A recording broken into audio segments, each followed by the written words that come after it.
Okay, I'm going to call the planning board meeting order. I'll look for approval of the agenda. No motion. Moved and seconded to approve the agenda as presented. Any conversation? Staff have any edits they thought would be necessary? No. Seeing no conversation, all those in favor signify by saying aye. Aye. Anybody opposed? That passes unanimously. We'll go to item A2, the approval of the minutes from the last board meeting, November 3rd. Those were posted. I'm assuming everybody had a chance to take a look at them. Does anybody have any edits? If not, I'd entertain a motion to approve as presented. Second. Moved and seconded to approve the minutes from the last meeting as presented. Any discussion? Seeing none, those in favor signify by saying aye. Aye. Anybody opposed? That passes unanimously.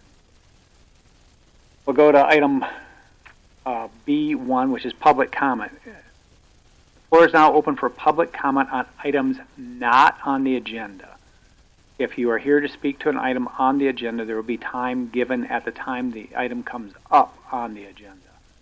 Is anybody here to provide public comment on an item or an issue not on the agenda? Seeing none, I'll continue on to section C, variances, Board of Adjustments. I get a motion to enter the Board of Adjustments. Moved and seconded to enter Board of Adjustments. Any discussion? Seeing none, those in favor signify by saying aye. Aye. Anybody opposed? That passes unanimously. First variance request to be a variance request to Ordinance 20, Lampier and Murphy request. Somebody here to speak to that? Vasquez. We are short of a couple planning members, so you will require unanimous of the people here. Just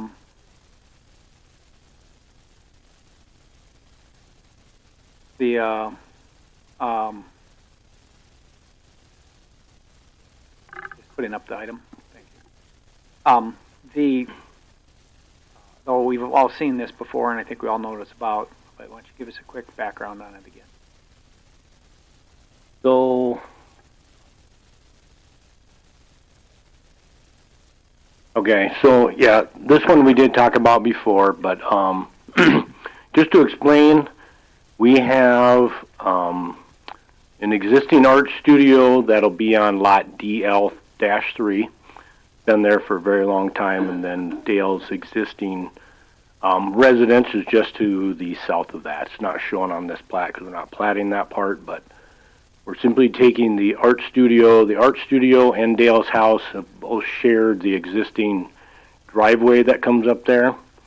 And then there's also an existing well, which both of those structures have been on for a very long time. So just to give everybody, get caught back up to speed on where we're at on this one. But this is just for the variance for the road. The existing driveway that's there, we did widen that easement to 55-foot wide. The existing road surface measures between 15 and 16 feet. So that's the variance that we're asking for, is for that road to remain that width and not have to be brought up to the 28-foot Meade County standard. So.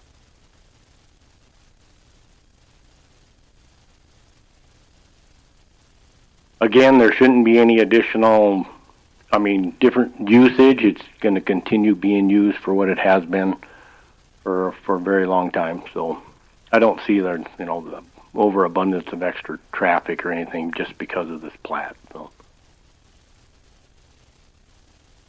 There was some discussion on the water. They have right to use Bear Butte Water Valley, correct? Yep. Or at least now they're planning on using the well lot. Am I correct there? We've always been planning on using the well lot only because it's been hooked up to that for all these years. I think the discussion was whether Bear Butte Valley could say the well ever went bad, because of that lot is under 9 acres, that they could provide water to that lot if needed. So we did get a letter from Bear Butte Valley Water for that.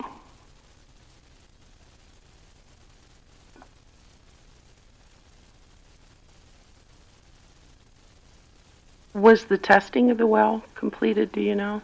We haven't got that done yet, so the owner has been out of the country, and then I'm still working on it. It's kind of not an easy task to get a well driller's attention and to come over and do production and those kind of things. So, but we are working on that. We're prelim. We have, obviously, we'll have all that done before our final plat. So. Thank you.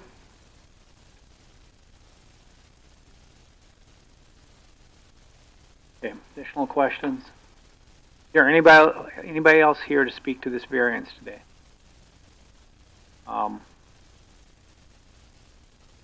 Okay.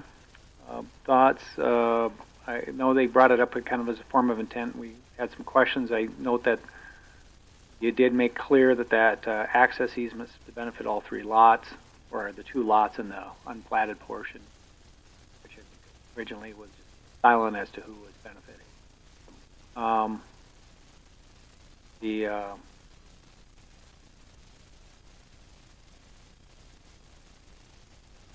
Have the building there, I think, certainly put a contingency on the variance that, not to finalize the plat or the variance until the well information is provided. Other thoughts or considerations?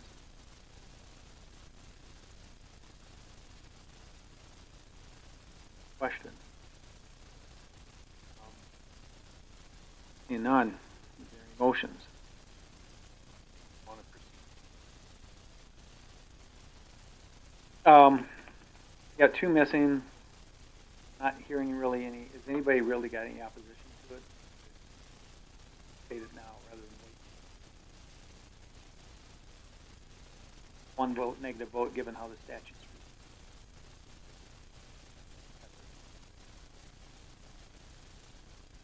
Two-thirds of the board number, not of the board.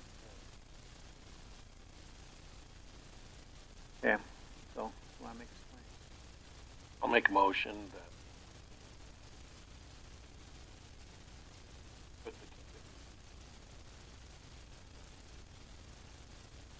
find out. Oh.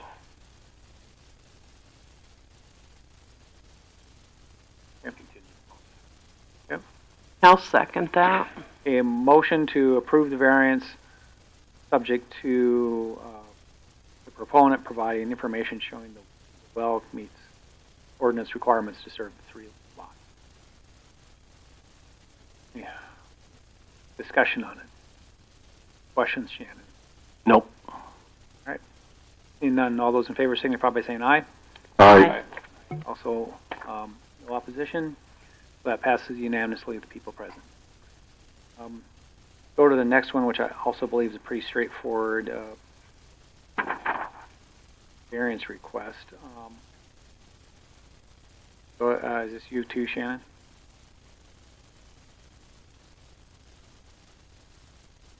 Yes, this is. So on this variance, what we're looking for is we do have that existing section line right away along all the back sides of all these lots within this development. So we're just asking that it doesn't be dedicated as a dedicated public right of way and just remains a section line. So.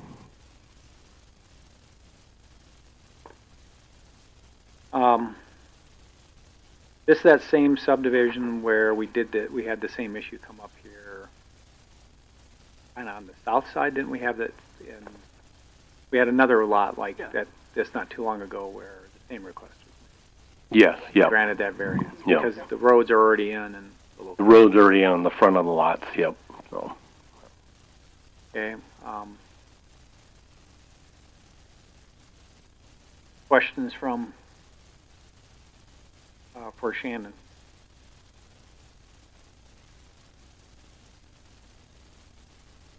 there anybody here to speak to this variance today?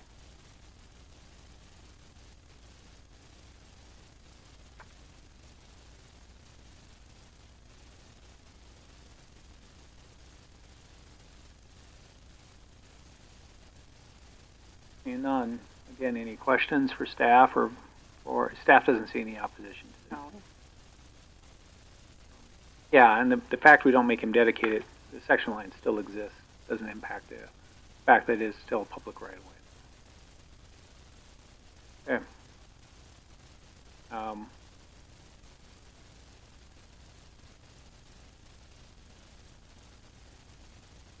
Motion. Okay, motion and second to approve the variance, waive the requirement to plat the section line when completing this plat. Any discussion on the motion? Seeing none, all those in favor signify by saying aye. Aye. Also vote for it. Anybody negative? Passes unanimously.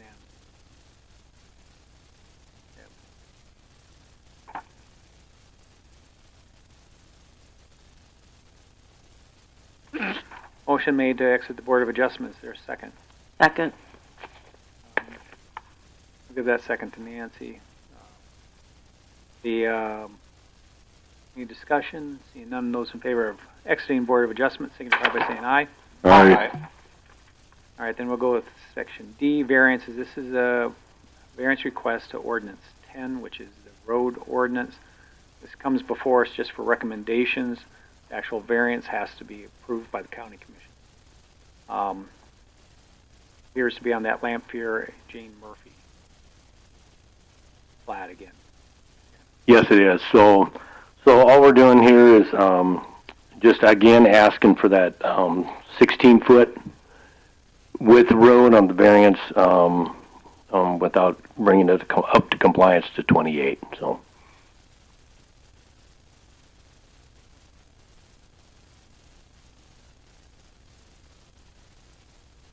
Correct. In the form of intent, I did have that as a 40, and we did discuss to making it a little wider, just in case a water line would need to be put in there in that right of way. So we did bump that up to a 55. So. Yeah, but a 40 is allowable. I had the comment that I thought it should be wider because if you're going to try to bring a water line up that twisty road, you're going to need some more room. And this one this is a variance on the traveling surface.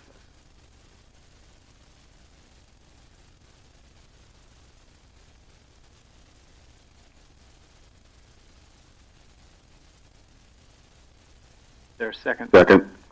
Moved and second to recommend the approval of the variance. Is there anybody else here to speak to this variance today? Any discussion on the motion? Seeing none, all those in favor signify by saying aye. Aye. Anybody opposed? I vote aye also, passes unanimously. Let's move to item E, old business. Final plat of Lot 1B revised and Lot 3 revised. Creek Meadow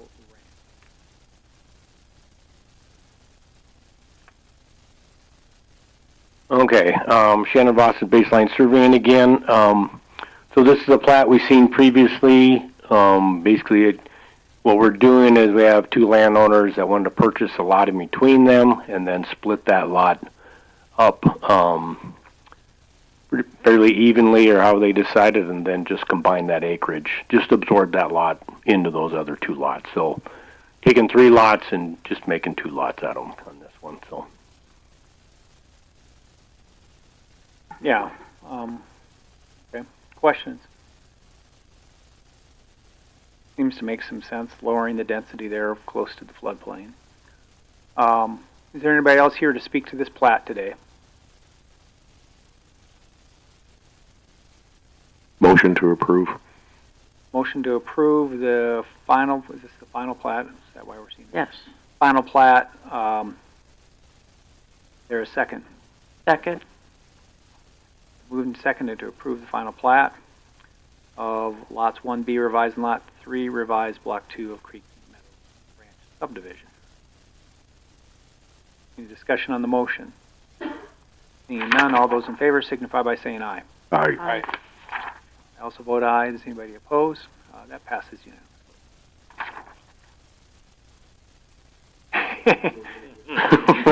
This is good. Yeah. We've just finally broken him to saddle. So. All right, so this is a preliminary plat of the Lamphere and Murphy, which we've been hearing the variances on. Correct. Go ahead and, Yeah, so this is the plat itself, looking for approval. Again, I know we need the water and the well results, so just asking for approval of the prelim contingent upon getting the water results back before a final. So. anybody else see anything else in the plat that they had questions about? Did we have something about a letter from Bear Butte Water Valley that the lots could be served water? Yeah, I got that. Okay. I just don't have the well share agreement yet, so. Yeah.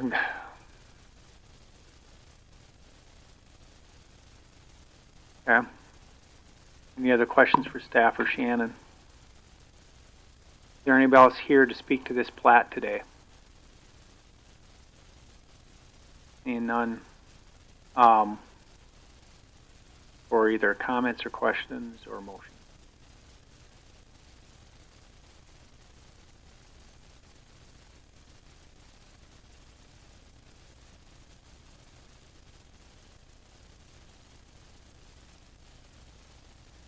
Second. Yeah. Okay, it's been moved and seconded to approve the preliminary plat contingent on receiving a well report that the well meets ordinance requirements and a well share agreement. Motion? Okay. Discussions on the motion. Seeing none. All those in favor signify by saying aye. Aye. I also vote aye. Anybody opposed? That passes.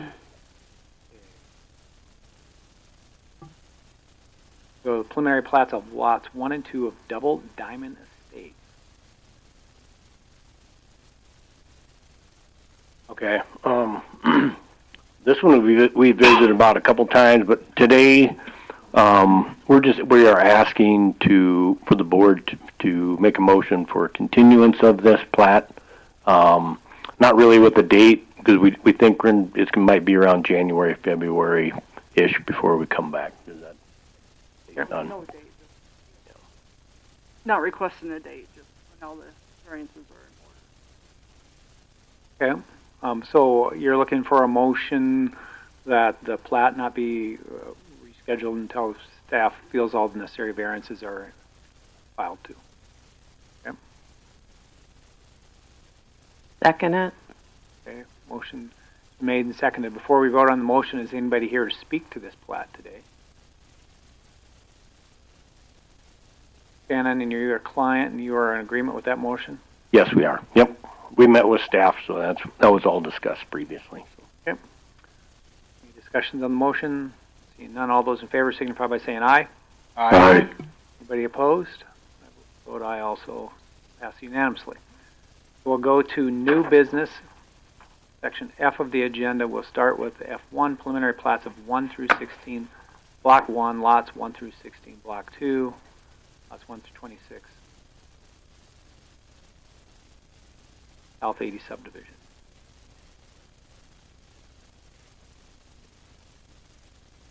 This notes in the public comment that there's a request that this be postponed.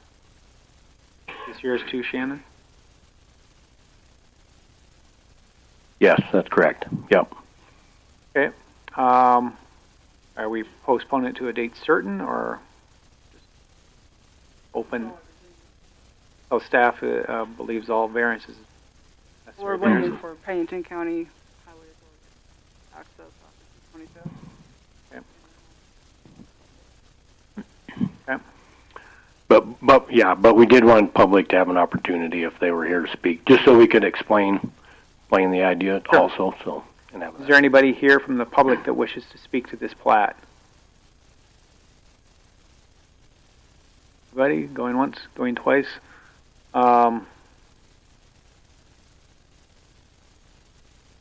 Okay. So, motion or questions?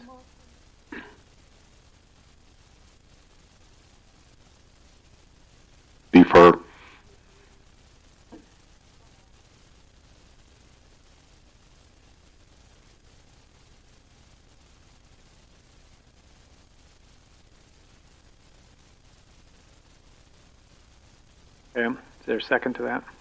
Second. Shannon, you and your client are in agreement to the deferral, right? Yes, we are. Discussions on the motion.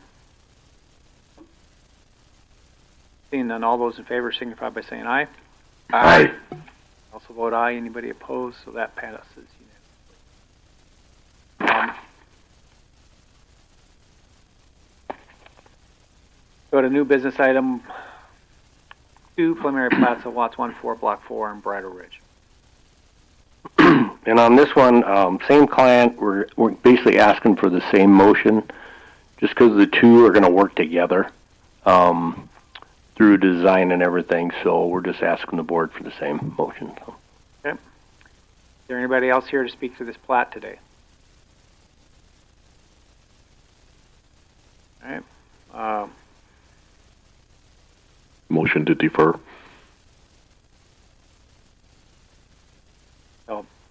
Until such time the staff is ready to present. Okay. Why don't we tie the motion to defer until the information is available? So, okay. Yeah, so it matches the other one. Then moved and seconded to defer. Discussion on the motion. Seeing none, all those in favor signify by saying aye. Aye. Anybody opposed? So that passes unanimously.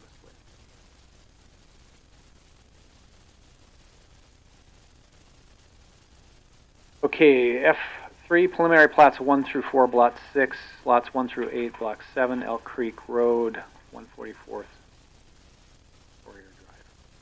Horizon Estates. Can we skip to the UD real quick? We're waiting on somebody. Yeah, so I'll try to tell you we'll be here in a minute. Okay. Then let's go to, that's Timberwood, correct? Yeah, sorry, Ducat, F4. I'll go to F4, preliminary plats of lot 128 revised Timberwood Park Estates phase.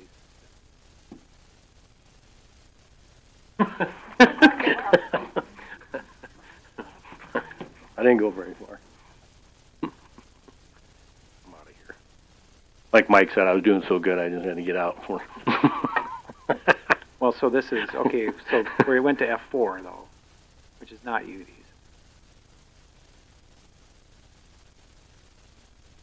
F4 is Timber Park. And that's one we just approved the variance Yeah, for the section. okay, that's not the UD's. Okay. Yeah, so this is a plat to change a lot line, and we found that correctly, Shannon? On the plat itself, yes. What we're doing is,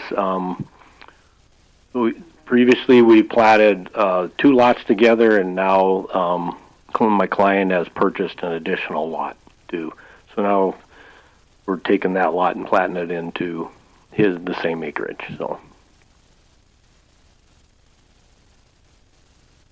This is the one, no, this is the one where he said he didn't have to dedicate the section line on the north, must be north side? yes, yep.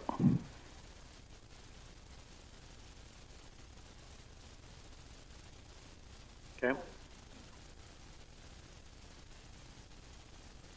Correct, yep. Questions for Shannon? Is there anybody else here to speak to this plat today?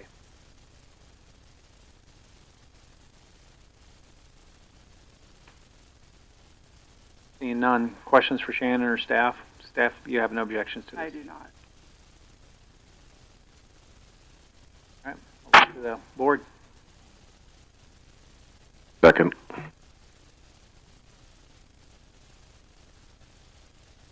Yes, this is.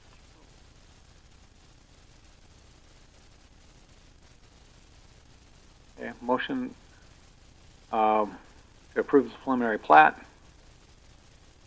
Discussion on motion. Seeing none. All those in favor signify by saying aye. Aye. Aye. Anybody opposed? So that passes unanimously. We'll go to F5, preliminary plats, lots 7 and 8, block 4, Pleasant Valley Estate.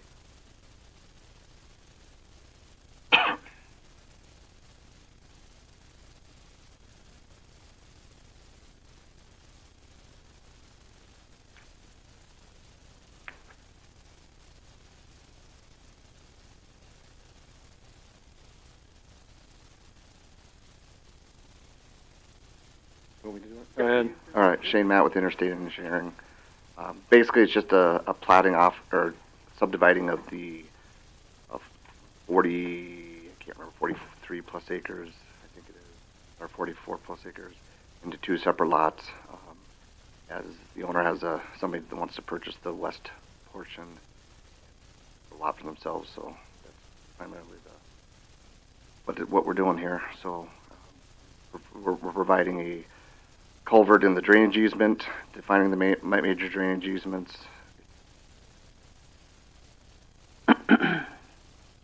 Basics of it. I mean, specific questions, we're happy to answer them. But Yeah, so you have lot 8, and then lot 7, what's the access to lot 8? lot 8 is going to be it's going to come across that drainage easement. Right Oh, there. I see. Yes, Okay, right through okay. there, right there. So it goes across that drainage. Yep, and we're going to take, the owner's going to take care of it as part of the bonding or the requirements to that approach, just to get across to that and put in that major culvert that's larger than typical through that major drainage. So as addition of the plat, they'll have the engineering done to determine the We already culvert did. We already included it. and construct. Yep, and we'll construct. And lot 7 will have access to Blair Ranch Loop also. Correct. It already does. Yep. Yeah, it touches it. Yep.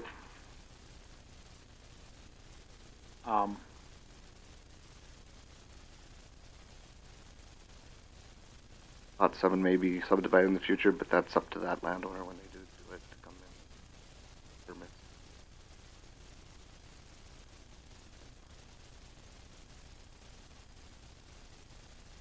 Questions for proponent? Staff? So it's under the recommendation, Tanya, about 130% of estimated cost improvements, that's a bond guarantee. They will bond or some type of security for Yeah. the lot. So therefore that guarantees that it will all pass the inspections in accordance with the ordinances. And if they fail, is the bond forfeit, or is it used to make the improvements? It's supposed to be used to make the improvement. So the bond would be just for the installation of the culvert and the... And the water line, we have one water service, that 2-inch water service that has to be extended from the west side of the west lot to the east lot. In that So lot 7, you're going to have to extend your water line from lot 7 to lot 8. correct. And it's just a 2-inch service is all it is. I mean, 2-inch line, not a main or anything. Yeah, you haven't looped the main through there? Nope, nope. Talked with the Bearview Valley. We're good with what we got. So there's only three lots going to be, or 3 or 4, whatever. Right now there's only 2 lots on that service. So if they decide to subdivide, it'd be 3. So that's fine.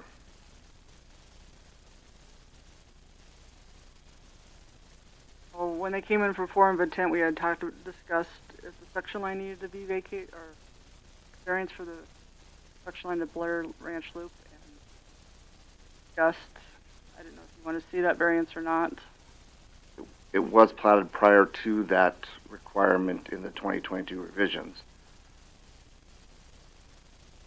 And the road was constructed actually before that.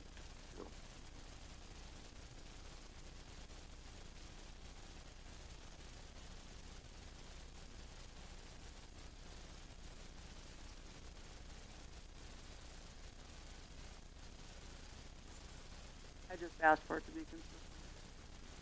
Yeah. So, yeah, I hear you. I agree. Dedicate that section Right. line. All those lots. So, okay, questions for proponents or other comments, Tanya? Planning to have? Okay. Is there anybody else here to speak to this plat today?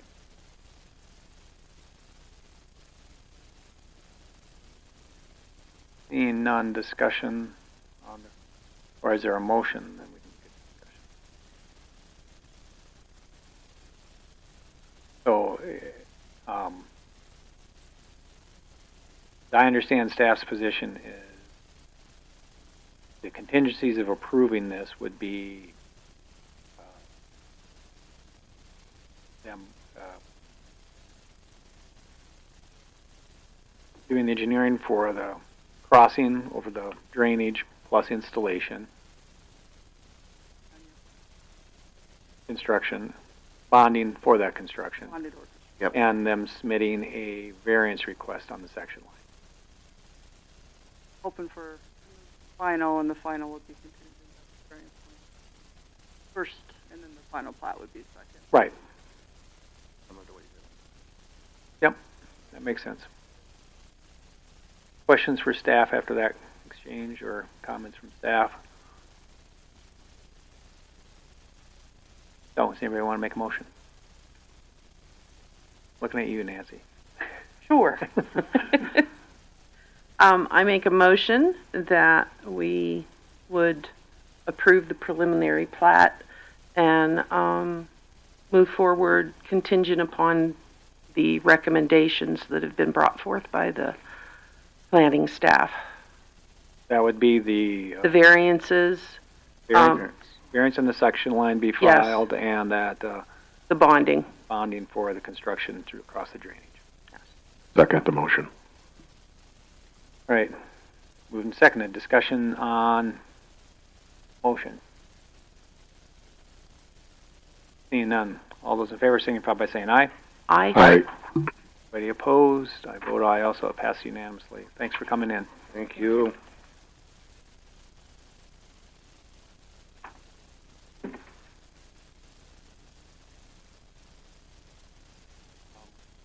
I don't see him. I don't see him.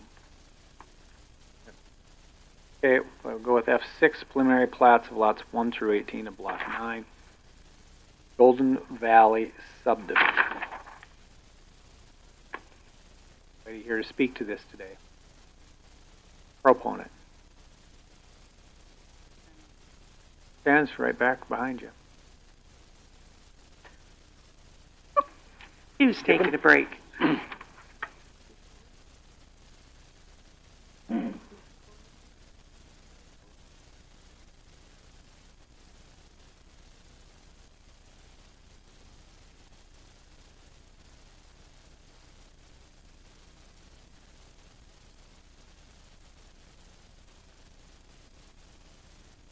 right, Shan. Okay, so this is the plat of lots 1 through 18 of Block 9. We call it Golden Valley at this point, but technically it's not. We're going to come up with a different name. But this is one we had seen before, because you'll see the correction in the right-of-way from when it was originally platted, but the road didn't necessarily get built in the center. So within this plat, we are making that correction as part of this. Again, the proposal for the lots, but again, I think the magic question was for the water. So the owners of this asked me to prepare and present. But we're looking more at staff recommendations for what that would all entail. So.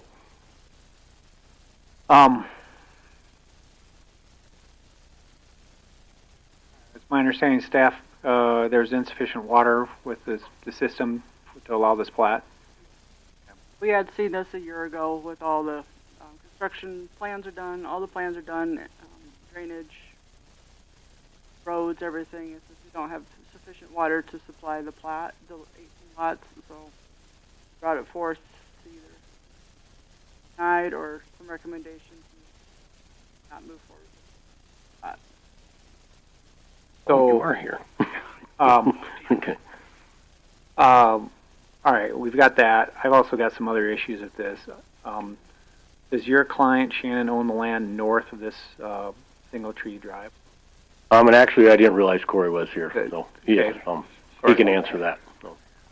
Go ahead and identify who you are. Sir, turn on your mic. Identify who you are so we can. Then you can answer my. Yep. Okay.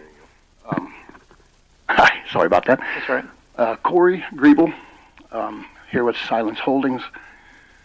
The area in the green, that 10.9 acres we own, And then, right there, yes, correct. Shown this too. Yes. Because, yeah, that was my question, because I was trying to figure out how you vacate, dedicate on a piece of ground that you're not adjusting the plat on. Is that land to the north platted? Is that a platted piece or a remnant piece? That's a remnant piece. I think you're going to have to include it in your description to dedicate right away out of that.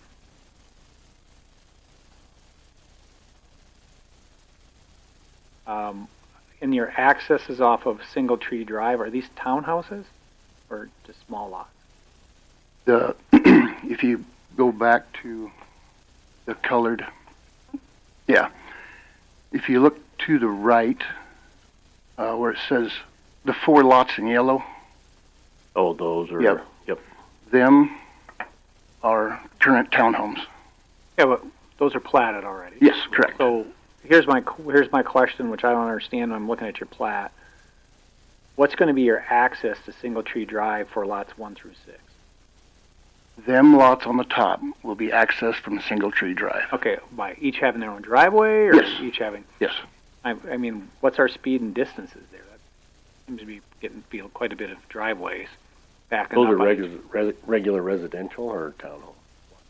Well, currently we're wanting to put townhomes, that we're thinking that going to single family. Well, okay, so I'm going to have an issue with the driveways, not knowing where the driveways are and what the spacing's going to be. Okay. I don't want that on the plat if you ever do get water. Okay. Okay. Either cul-de-sac, I don't really care. That's a dead end. You can be, you can have some flexibility there, but we're going to need to check to see that distancing there, especially coming around that curve. I don't know where that lot 6. I don't know where you're going to end for that. And, I want restrictions on that for sure.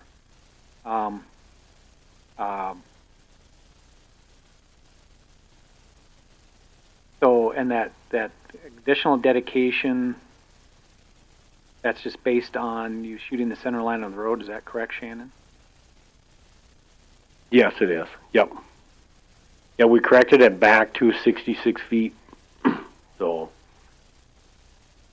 and that's basically what we did is we held the center line of the existing road and then made that correction within the right of way. Yeah, and I'm not sure that we have the ability to vacate a right of way as part of a plat process. I think you're going to have to go through commission approval, separate submission. You have to look. I've generally done that, and then I don't understand where you're vacating the right of way, then you're not showing it matching the lot line. Wouldn't that then be part of the lot? Vacate the right of way, who owns it? You have the lot line according to your plat. Oh, yeah, are you talking through 5 and 6? I'm talking to 6 because it says vacation right away this plat, but then you show the detail, you show the lot line, not including the vacated right of way. So I don't know who owns the vacated right of way. How does that work? I mean, Yeah. Well, I think back to what you're saying is, do we need to take it, county commission, to actually vacate that portion, get that approval? So, yeah. Through public notice and things like that. So. Yeah, I mean, I appreciate you trying to clean it up, but it might be more work than it's necessary. Well, no. Not every road's dead center. No, I agree. We weren't going to do that. And then it was brought up in a meeting by a county commissioner that he would like to see it cleaned up. Right. So that's why you're seeing what you're seeing. I wasn't in that meeting. So I'm just saying. Somebody smarter than I me. agree. I mean, we all know not all roads are dead centered and right of ways, but. Okay. Other comments or questions for the proponents? Is there anybody here to speak to this plat today? I kind of expected some people might be here to speak to this plat today. Okay. Let's just.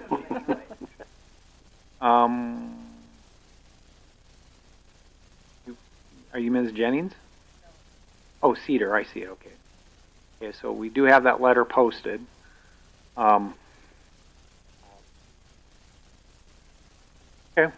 you have to come up, please, if you could, if you guys want to step back, and we'll let people who have questions or comments come up, and we'll go from there. Oh, I appreciate that. So the item about the water you're addressing, good, thank you. The third access and the Rickard Road, I owe Baseline an apology because it turns out also I cannot spell Rickard Road. So collectively, but if I understand right now, it is Ricard.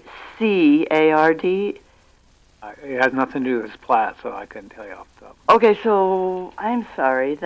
I misunderstood what I read. This plat this plat is on the east side. Well, I understand that Okay. part. Somewhere in the write-up about this being platted was a reference to a third egress road, which I did not understand. Okay, there's a third egress road being constructed too. Okay, yes. And it was referenced as Richards Road, Richards, and I did not know where that was, so I was guessing it meant Rickard Road. Cut to the chase, because you guys are doing a beautiful job of executing a quick meeting, and I don't want to screw that up. Okay. Somebody will, don't worry. The third access issue, does that relate to daily travel, or does that relate to emergency egress? So the quickest synopsis I can give you is that with the request by the developer in there to develop more land, there's been a requirement tentatively placed on him to do a third access and to go out to Rickard Road. Now, Right. I expect the requirement that the road will have to be built to county gravel specs. Right, So- which was a discussion earlier, got it? So other people, people might use that to go out.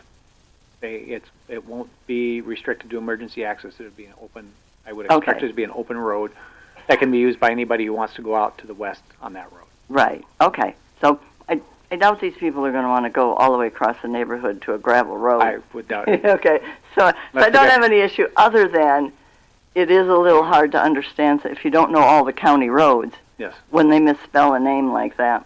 And then if it's not with a C and no H, Tanya, would you let me know? Yeah. Yeah, I will. I'm a terrible speller Yeah. myself. So. We'll blame Um, Shannon on that one. Anybody else to speak to this plat? Come on up, sir. You could give your name, please. My name's Al Lacey. And my concern is I want to know if these lots are going to be part of the Golden Valley development, if the HOA, are they going to maintain our roads in the development? My understanding is that HOA, that development we have in Pleasant Valley, is already tapped out for water. There couldn't be any more lots added to it because it was already in the original plot. The lots that are already identified for it max out our water. So, correct me if I'm wrong, I'll just give a quick summary of how I understand. Staff is recommending denial of this plat because there's not sufficient water on the system at this time. The developer has proposed certain additions to the system that would increase the number of connections he could have, but he has not put those together nor bonded for those, which it would be a requirement to either pre-build or bond before you would allow additional platted lots in that area. So that's where we're at on the water system. My next question, sir, would be, would they be part of like the development, like responsible for upkeep of the roads, maintaining that? I couldn't tell you that because I don't know the extent of what the HOA, what the covenants were recorded against. I believe this is part of the east side. Shannon, maybe you got to. Yeah, and I can answer that one. I apologize again. The heading of the plat shouldn't have been Golden Valley. It's going to be called another subdivision, whether it's Creek Meadows. So that way it'll be part of the HOA that takes care of these portions of the roads and things like that. The So east does side. that make sense? So yeah. So Yeah, But- so, because I understand that there's essentially, this line here is a demarcation. West of that's in your HOA. Correct, yes. Yeah, no, they get the water from the same place you guys do. So. The water system serves all the area. The HOA does not cover all the area, the way the development was done. Or your HOA does not cover all the area. I'm not sure what they'll have for HOAs otherwise. Maybe I'm ignorant to that. Is how is that going to not affect our water? Oh, it is, and if you listen to their the Yeah, staff's deny it. request is to deny the plat because water is not brought up to compliance. Yep, because it does come from the same place. Yep. So that's the key here is that water has to be brought up to the standard so it can provide water for these lots. So yes. And the road,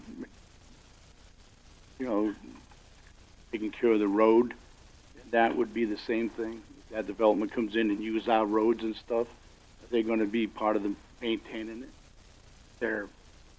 There's no requirement under the HO that they're not bound by the terms of your HOA. So I don't exactly know who's all doing what out there right now for maintaining, but that development would not necessarily contribute to the same pot of money that your HOA does. Are they going to have access and use our roads? Is that what you're telling me? That they can use our roads and all through the development, but we're responsible for the maintenance of the roads and they're not? Yeah, it's what actually is one of the reasons that was driving the push for the third access was to lessen impacts on your roads through your subdivision. And to the extent that I don't know what you define as your roads. Well, I guess just the HOA, the development. Golden Valley. The Golden Valley. Yeah. If they're going to be going through there, when they go out to Rickard Road, or that part, they're cutting through our development, and then we're held responsible for the maintenance of our roads and the properties around it. Why the heck is we're going to have another whole development come in here? It makes no sense. They're going to have access to all that stuff on our dime. Yep, I understand. Yeah. We agree with you. So, Okay. but I think that's something that has to be worked out between the Golden Valley HOA and the other HOA that does take care of these roads. So, Okay. Unfortunately, we can't help with that. But Well, you helped I mean, the you county helped out, could, right? the county sure could, put some restriction or something based on that. But, Yeah. but from a platting standpoint, yeah. No, it's a very good point. So, very good. Yeah, Thanks. Thank you. yeah, understand the position, understand the frustration. Anybody else that wishes to speak to this plat? Come on up.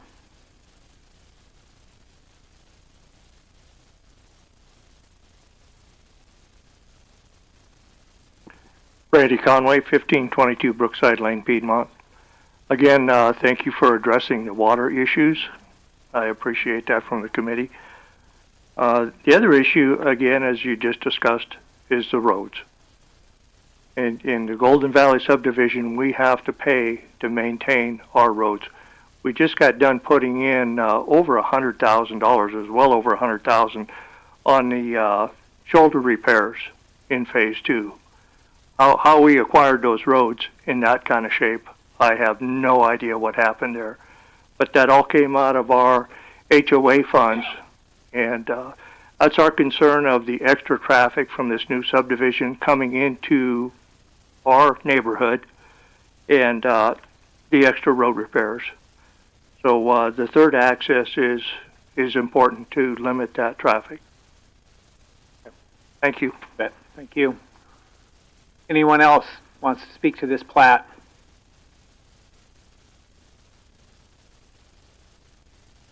Okay. Are the proponents have anything else they want to say after listening to the comments? Appreciate Shannon coming up and providing some clarifications on those semi-unrelated questions.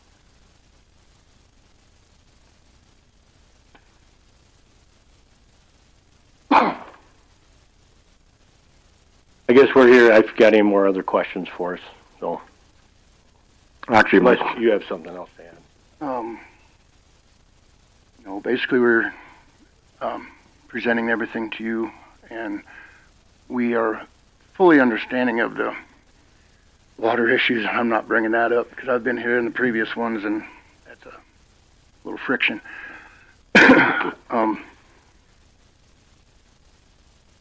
We need to either be approved or denied today, so we can either continue forward with this or take other actions. So what direction we know where to go. It's pretty much that simple. So my question is for staff.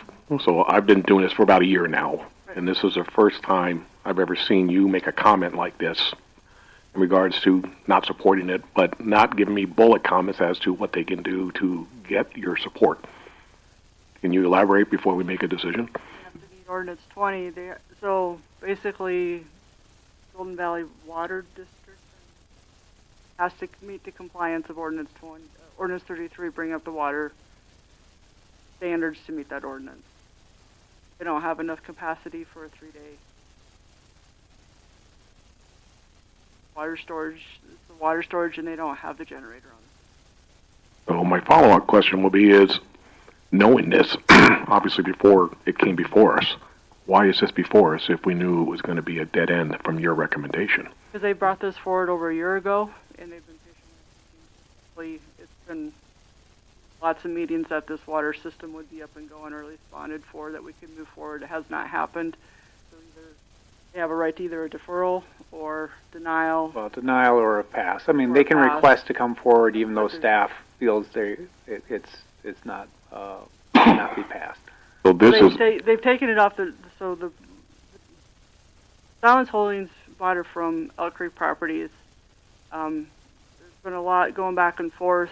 When it was brought forward over a year ago, there were some variances. Everything's been kind of tabled, or just they pulled them off the agenda so they don't get voted down. Because once you deny a plat or a variance, it's on hold for 1 full year before you can reapply again.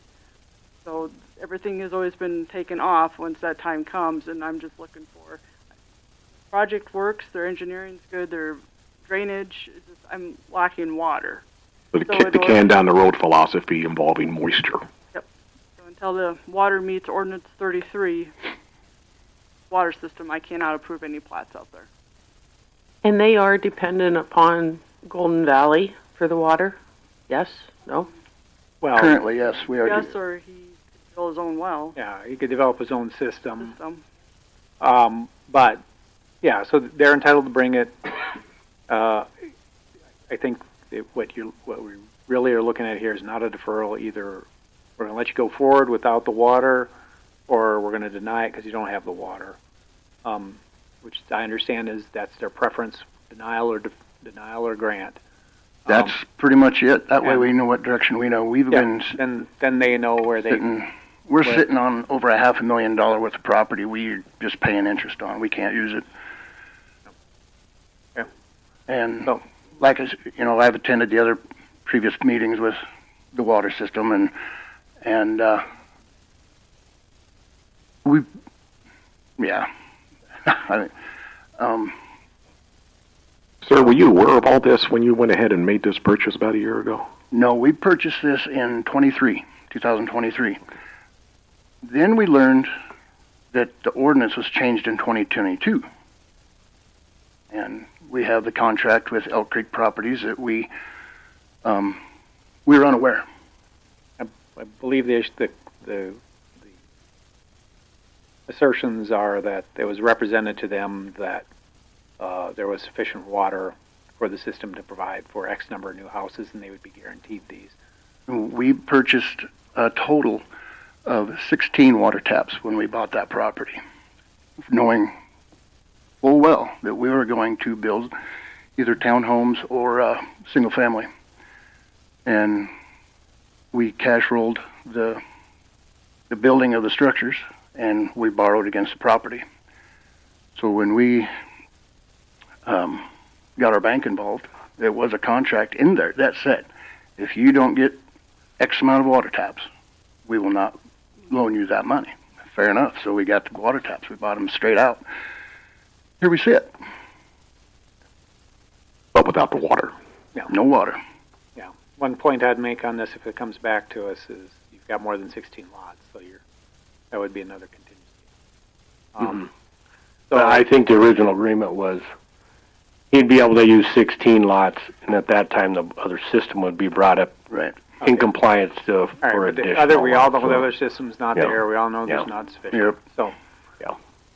okay, other questions, or I'd entertain a motion. My motion we have to deny, and I apologize for that, but there's your certain red lines we can't cross. Oh, I agree. And a motion to deny the request for preliminary plat. I'd second that. Been moved and seconded. Discussions on the motion. Seeing none, all those in favor signify by saying aye. Aye. Vote aye also. Anybody opposed? Thanks for bringing it forward and the free discussion. And again, Shannon, thanks for helping out answer some of those questions from You bet. people in the public. One final question. My business partner and I have Silence Holdings that has all that property, but I own personally a lot, and you can't see it up there. There it is. It would be, It was actually in that cul-de-sac where we eliminated the one lot that was on the agenda yeah, today. Right. bottom. Oh, okay. That's over here. Yep. Street It's, side. yep, that empty lot you see on the corner of the cul-de-sac, that one right there. That's mine personally. And we bought it 4 years ago, I believe. And it's platted, and we bought the water tap. Can I build my own personal home on that? You're gonna have to submit a building permit. And Well, staff's yeah, gonna of have to course. review the situation at that time. We're not going to speculate here today. Even if it was platted years and We years are not ago. speculating here today.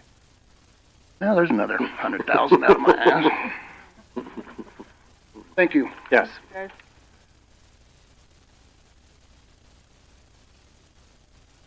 Okay. Go back to. I don't see him. You want to check I don't see him back there. Bill, are you here? See him. You can check. I don't see him in the hallway either. Well, okay, well, let's go to G, form of intent, Daniel West, new driveway approach off 220th. Is Shannon doing that because he's out in the hall? nope, Mr. Daniel. West. Okay. Hello, hi, I'm Daniel. Did we see this form of intent once before, or just a We general had it discussion? last month, and we had asked, we wouldn't make a decision because we wanted the homeowner to either be present or to answer your guys' question. Okay, sir, why don't you kind of give us the history here? Yeah, you bet. Ran across this lot and purchased it this year. I was well aware of the drainage and the plat and the details in that. Throughout that process, I've considered what my options are for building a home and a shop, et cetera, on the property. I've had several conversations with Tanya as far as what my opportunities or what my options are regarding driveway and possibly replatting or modifying the drainage, and what my options there are as well. We've considered several different ways and several different paths forward. A couple of those we've tried to present and gone a different direction. Ultimately, the house and the shop lay in the plot in this lot very well in this location. And so in this location, obviously the shortest or the best way for a driveway access would be there on the south side onto 220, which is across the street from where the mailbox entrance is for that for the mailboxes across the street. So I'd like to minimize the traffic and the incursions there on 220 by aligning my driveway with that access on the south side as well.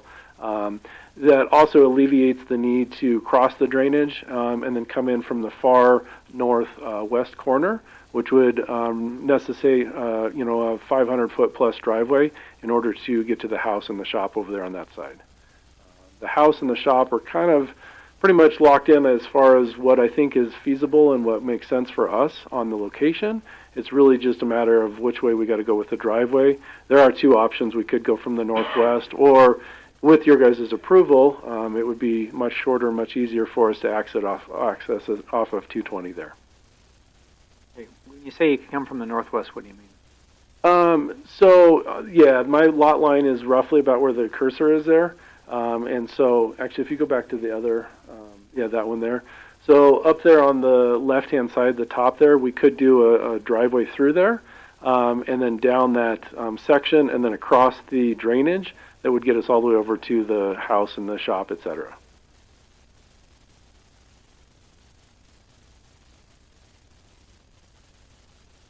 So I've gone through and cleaned up the property. I've looked at it extensively, and we've also talked about modifying the drainage. There's really not any water that rolls through there. There's a culvert that goes under the Riata Loop there to the west, and there's not any water that's really coming. There is drainage into the area, and so it seeps in, and there is a pond to the east, my neighbor's place. So right over there is a pond that does accumulate some water. Honestly, there's been very little water even this year, where it's been pretty wet this year.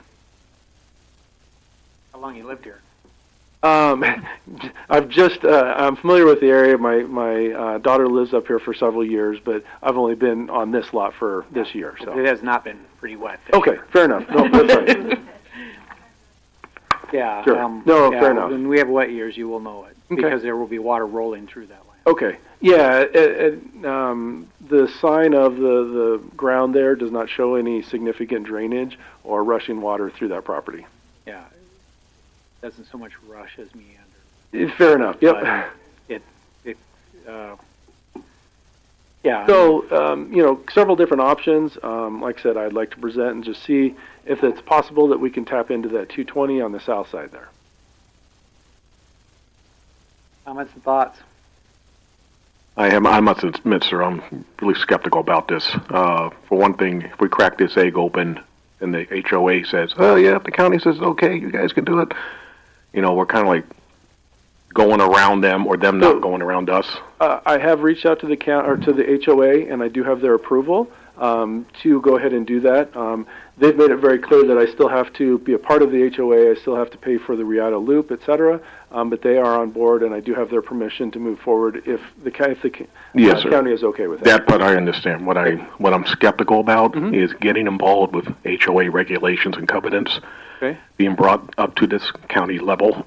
In the event this opens up being set a precedent that anybody who has a problem with an HOA situation, that they think the county ordinances can be interpreted in a way to support their position against the HOA, that is going to open up a can of worms.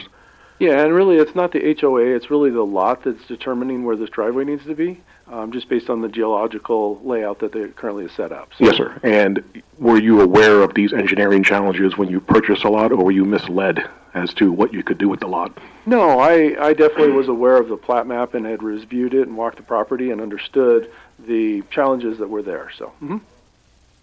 So if we recommend not to approve this, you're still going to be able to build and do everything you want to do, but obviously there'll be added expenses to come off of the loop road instead of coming off of 220th. Yes.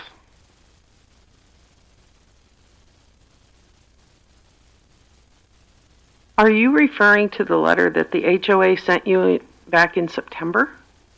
I believe so, yes. Okay, because it states that the HOA is neutral. Correct. On this request? Yes. So okay. they're not standing in the way of it. They've said that it's not their they can't give me approval for that. They understand that comes from the county. And so they're saying that they're fine with that if the county deems that that's okay to do that. Well, now I'm a little confused because I didn't think 220th was under our purview. I thought it was a private road. It's a county road, but we do not maintain it.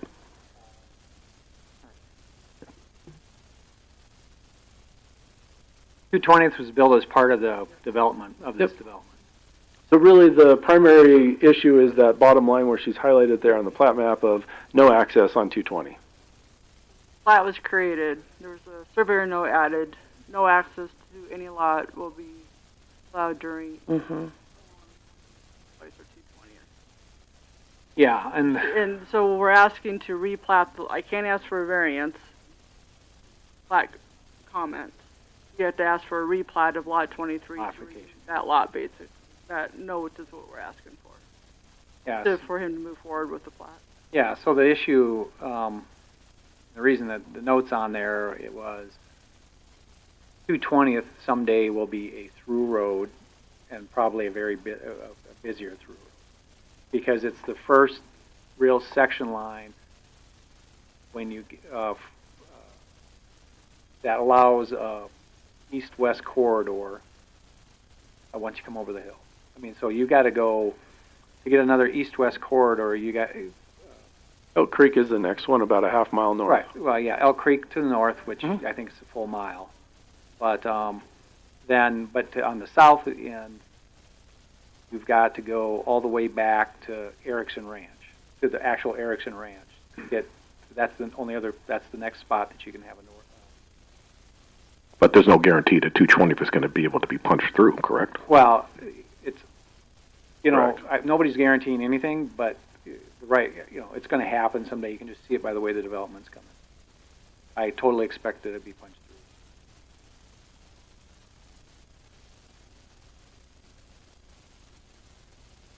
through. Is your mic on? Sorry, I can't. I turned it off earlier so I wouldn't be heard chattering. 220th obviously is going to be a very busy street, and that was why the plat was set up as it was. I'm torn between letting you come out on 220th and making you go through a drainage area. I know how important the drainage areas are. Sure. It's a real hard, I think that's why we're all sitting here going, Yeah. And I guess the question I have is, the mailboxes on the south side has got two accesses.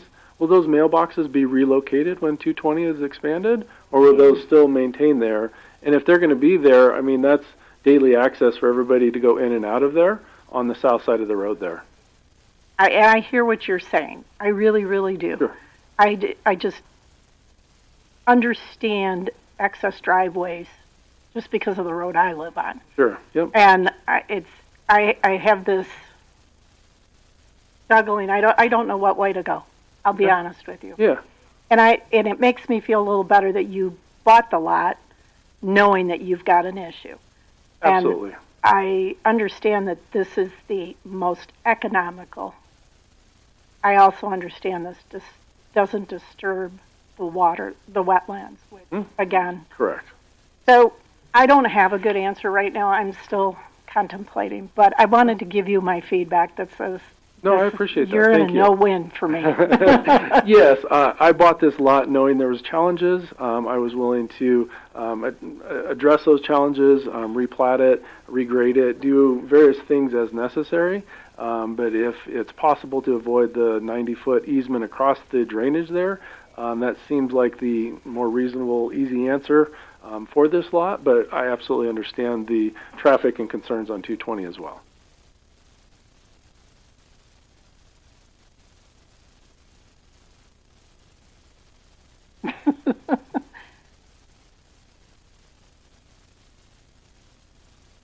Okay, additional comments or thoughts? I mean, we do these permanent tenants, as everybody knows, to just try to give feedback. So, you know, if for parties to avoid expenses, if it doesn't look like it's going to get voted through, or The driveway spacing does work for our ordinance for an arterial road at 500 linear foot. 5 and 5 way over 500.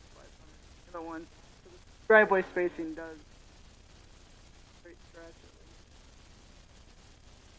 least. What happens if 220 gets its improvements, whether or not it gets TIF status or not according? Does that make any differences with the driveway thing at all? Now, as long as they keep their distance.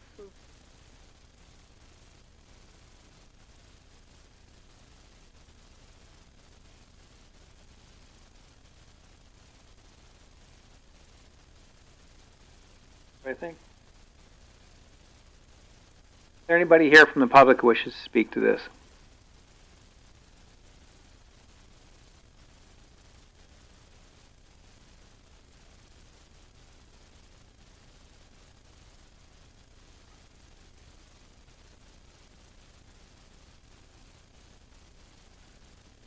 Sharon Conley. I live at AR Ranch Phase 2. And my concern would be the speed of traffic that goes down 220th. And having someone stop to turn in, I just see a lot of wrecks. We have a lot of children, bus stops, things like that. And I think an access point off of 220th is just a bad idea. Thank you. Anybody else who wishes to speak to this?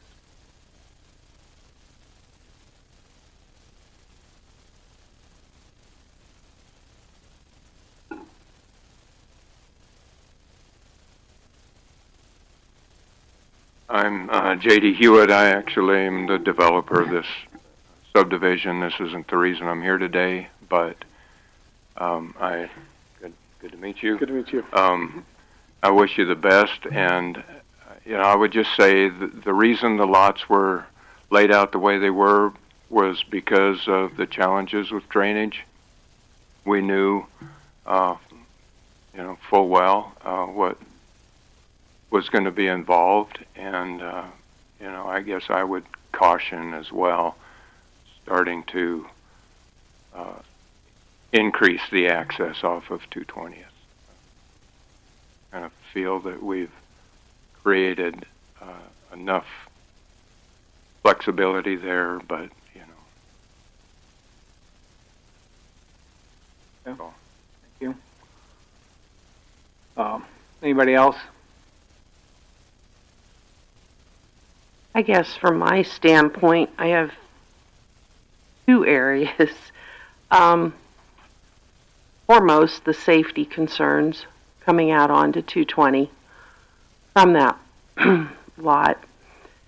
And secondly, when the lot was purchased, I think that the owner was aware of the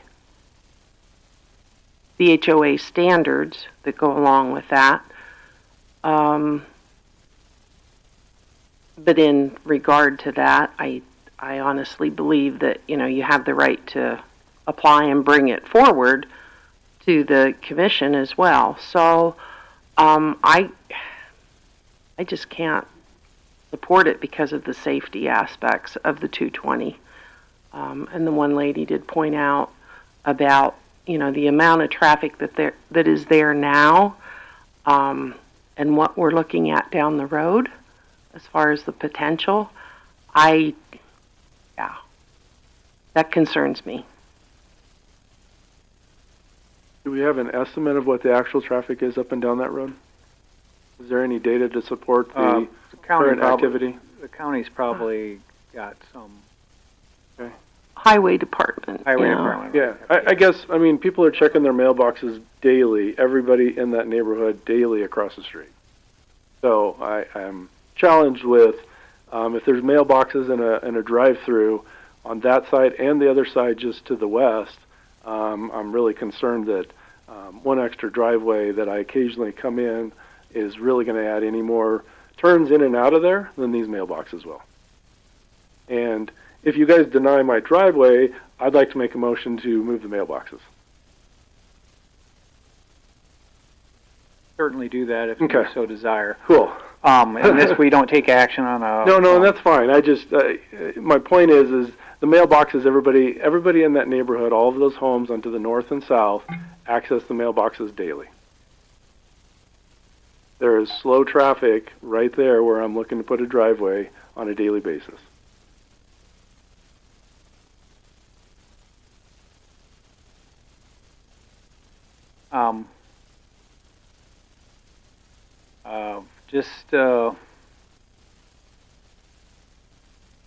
Taking a look to see if I had 220th information. The county traffic, the 2025, they haven't done a traffic count on 220th, but there might be something in previous years. Okay. Yeah. Traffic counts, but according to the data that was presented to the commission. This isn't Tuesday. downtown Rapid with a large amount of volume through here. Well, currently. Any other comments?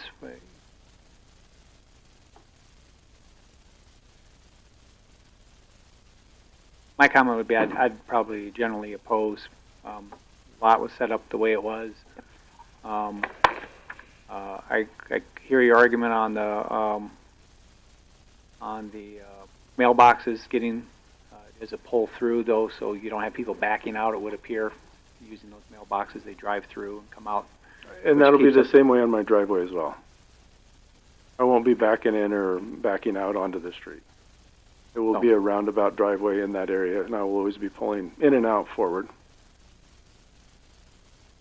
Other comments? All right, we've got your feedback. If you wish to present it, you have to formally pay the filing fees to present it to. There are 2 members of the board that aren't present. They might have differing opinions or different thoughts too.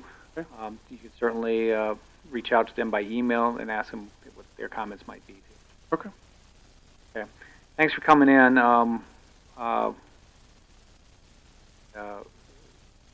We have a wet year, you know it. So what is I'll submit my approach request, and then I just wait to hear back from you guys? Submit approach request. Okay. Approach request will be denied because the plat does not allow that approach. Okay. You'll have to submit an actual formal amendment, replat amendment to remove the comment from the plat for your lot. If you wish. I do wish to proceed, so I'll go ahead then and you do need that. to talk to staff about that. And Okay. be that way. Okay. Thank you. There's an item we skipped over, and I see Bill is now here. I think that's item, was that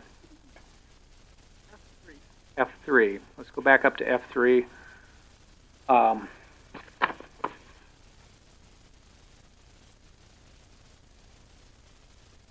F3.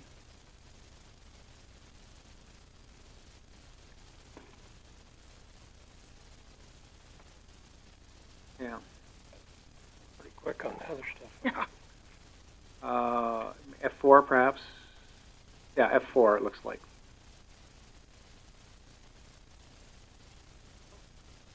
Verizon Estate 320. Oh, I must be in the wrong one. It's F4 on mine. Yeah, it's F4 on mine too.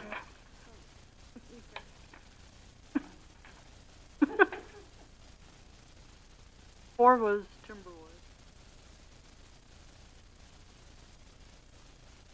Golden Valley. Preliminary.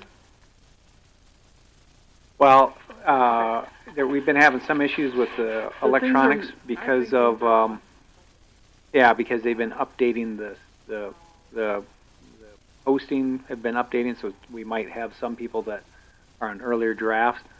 So we'll go with this is Bill Freitag's development.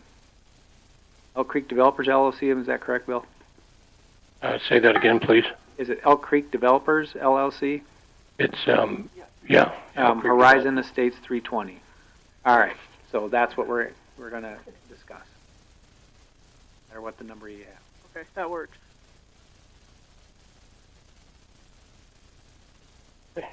Yeah, you just tell them what you. This I could always see this coming, and I've talked about it since the very first time I started this, and that's, I don't know when I sell these acreages, these bigger pieces, whether they're 5s, 10s, 15s, or 20s. And so the road system doesn't change, the water main doesn't change, it's just the size of the lot, whether it's 5 acres or 10 acres. So on this preliminary plat, I had the surveyor draw it out with all the 5s, but I don't know that it's going to be 5s. And do you have those other 2 drawings? Oh, this is a preliminary plat, right? Yes, this is a preliminary plat. So I don't get that. I mean, either it's preliminary and going to be 5s, or they're not going to be 5s. Well, if I understand right, when I bring in my final plat, it has to match the preliminary plat, unless I've misunderstood it. Well, your preliminary, you should, yeah. So are you're submitting this preliminary like this, but you're not, I guess maybe I was confused, Bill. You're not saying you're going to change these lots to 2s at some point. Well, the the road doesn't change at all. The water doesn't change, electricity, none of that changes. Just like where you see 2 5s there on lot 1 and lot 2. Well, lot 1 might turn into 10 acres and not and be a 10-acre lot that I sell. And I don't want to have to go through 2 hearings, because I'm showing them to you as 5 acres, and if I want to plat that as a 10-acre, then I guess I'd have to actually replat is what I would be doing at that time. Am I correct in my assumptions there? Yeah, well, it'd either be, I don't know, I mean, like, if you're talking to somebody who comes to you and says, hey, lots 5 and 6, I'd like that 10 acres to build on. You know, I don't see that you can go smaller during this process if you start at this. Well, I don't want to go smaller than 5s. That's not what I'm trying to do here. I'm trying to go bigger than 5. So I would sell a customer 10 acres as 1 legal description instead of 2 legal descriptions. Yeah. Yeah, well, it sounds like a... Okay. The way I understood Bill's conversation, have 12 lots, once the preliminary, all the water, the sewer, all the and what else is required to find lots 1 and 2, block 6, it becomes a 10-acre. Preliminary plat's already been approved. He just moves to final plat. Lot 1 revised or Lot something? 1 revised, yes. The preliminary plat would never be recorded. It's just a master preliminary plat of all of its infrastructure. Everything's done. Utilities are in. Yeah. It's not in the ordinance that way, and I know this is something he was wanting to see if this is something acceptable to do as we move forward. If he plots lot 4 up in the middle and everything's in, he's just not piecemealing the plat. Right, I hear you. Yeah. It's not in ordinance to do it that way, so we weren't sure if it was a variance to do, because our ordinances don't lay it out that way. Come in final, and then you go preliminary final. Oh, thoughts? So we were just trying to figure out how to move forward with a bigger preliminary, but only plat what we need as we go. Well, but the difficulty I have is if you say plat what I need as I go. I mean, at some point, they all got to be fine with the same final plat. You can't plat chunks of them as you go. Otherwise we're going to run into a problem where all of a sudden we're not going to have a road that doesn't get dedicated correctly, or there's some. I can dedicate all the roads on the first. Let's say I'm only going to plat 2 lots now or 4 lots now, something like that. I can dedicate all those right-of-ways on that plat. I just can't show you I can't tell you whether 10 acres, 5 acres, or 15 acres. They're all increments of 5, but I don't know what they are. What confuses me a little bit is like what I'm used to usually when I'm platting lots is I'll put in all the infrastructure that I need, and then I'll submit the preliminary plat, and let's say it's 10 lots, and that's what gets approved, and then when I bring the final plat in, I'm only going to put 5 of those lots in at that time. You can't do that. I thought you could. I learned that on the first go-around. So then I was required to plat all. In this instance, I wanted to do 2 12s. I had to do 24 at one time. Well, I don't want to do that again, but I don't know what my lot size is. I know I got 5 acres. I'm going to have some. I'll have probably most of them will be 5s, but some of them will be 10s and some will be bigger. Oh, I can't. Well, I guess I could, but then I'm going to probably be in here replatting. If I come up with a 10-acre, 2 10-acre lots, and I put them on my plat, and then we get to the tail end, and somebody wants a 5-acre piece, and I have 2 10 acres left, I'll have to come in and replat one of those 10s into 2 5s. The other thought I had, I don't know whether this works or not. Maybe what I need to do is just ask for a variance to the ordinance that requires to plat all of the lots, final plat all of the lots at the end that to match up with the preliminary plat. I mean, that a possibility? Is that one way to do this? Well, I've never had anybody ask, so.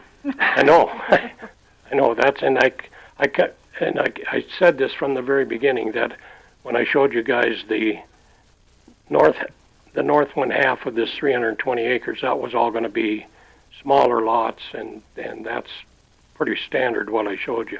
But on the south side here, that's where we were going to sell acreages, but I never knew the size of the acreages. I don't know what we're going to sell 5s, 10s, 15s, 20s, but I don't have I don't know until I get a buyer for that size.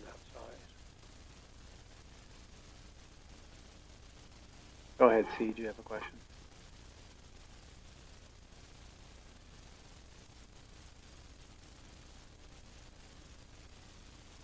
Yes, we're on phase 5. What's called phase 5, yes.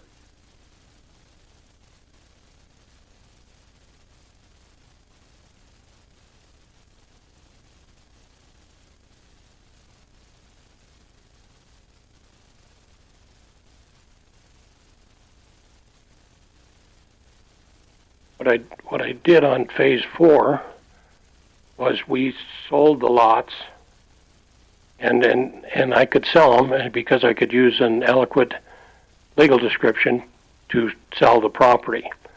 And then after I sold it, I knew whether I'd sold 5 or 10 or whatever, and so then I put the road in, and then I platted afterwards.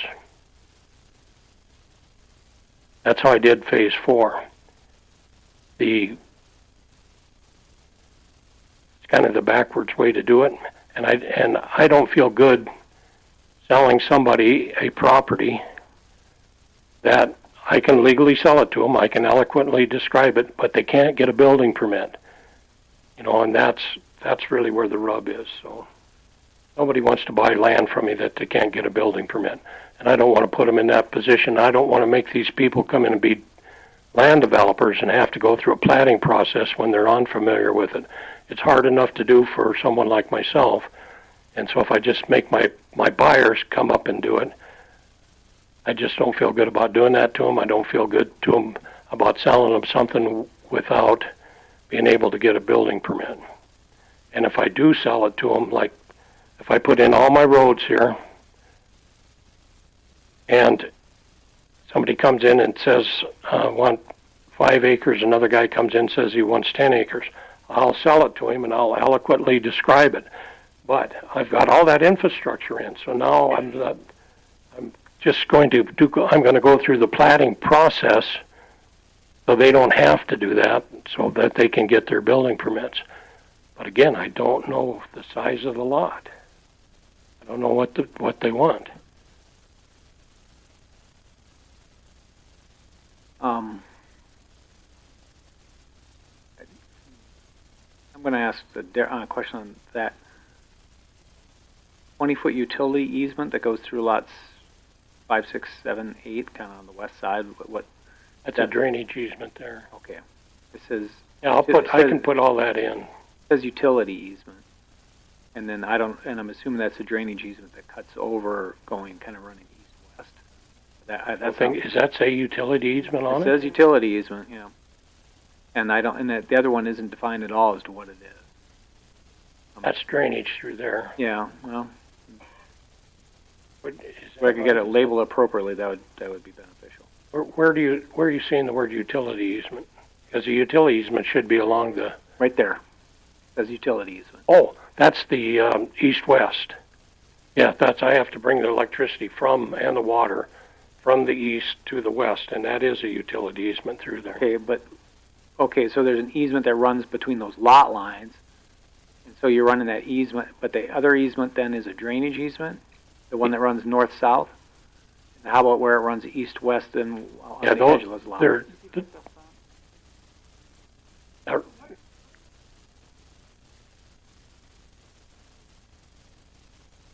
Drainage easement.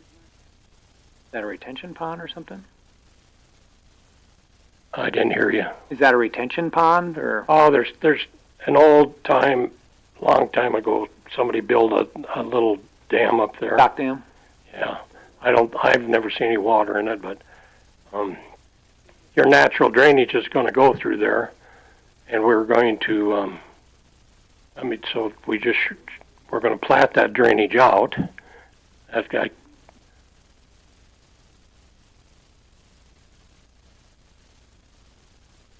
yeah, that's drainage. That's not a utility through there, that's Yeah, drainage. so I think what the utility is pointed at between those lot lines, it will look like there's a utility easement that runs through there. Yeah, right through the middle of all those lots. Utility easement also, and then there's the drainage easement. That's where the electricity and the water works its way from the east to the west.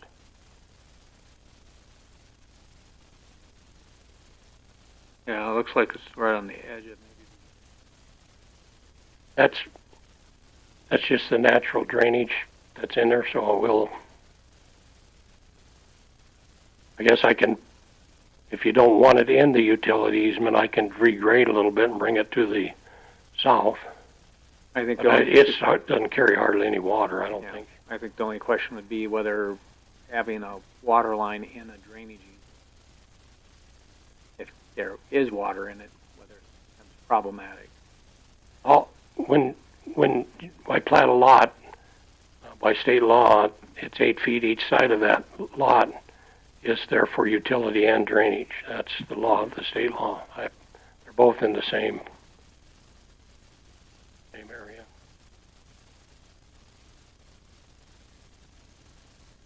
Well, if you look at the road that's running north and south, can you put your marker on that? Yeah, that comes off of Elk Creek, and it goes north. And now, if you let me get to the other end of that road.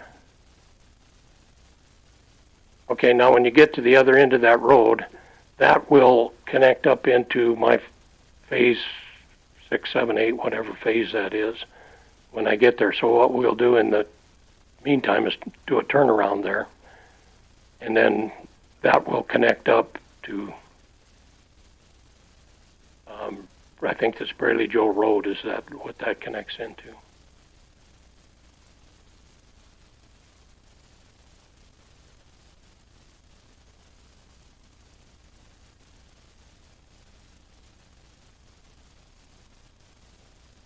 If you go clear back to the right, you'll see where those roads are coming in. I'll go up to the top to that light gray area. Yeah, right there. See those roads? Okay, that's Braley Joe Road right there. And then that road that I'm going to put in this time will connect up to that, but it won't connect up until I get into that phase, which is 3 phases from where I'm started. I started on the east, and then I'll continue those 2 roads to the west.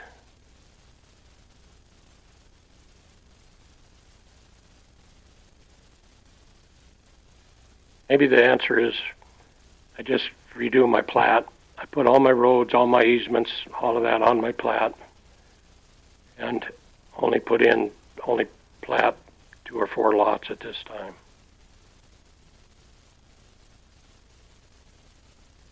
And if I sell let's say in 90 days I sell 10 acres, then I'll come in with another plat for that 10 acres, but the roads, assuming I get them done that quick, the roads and the utilities would all be in place.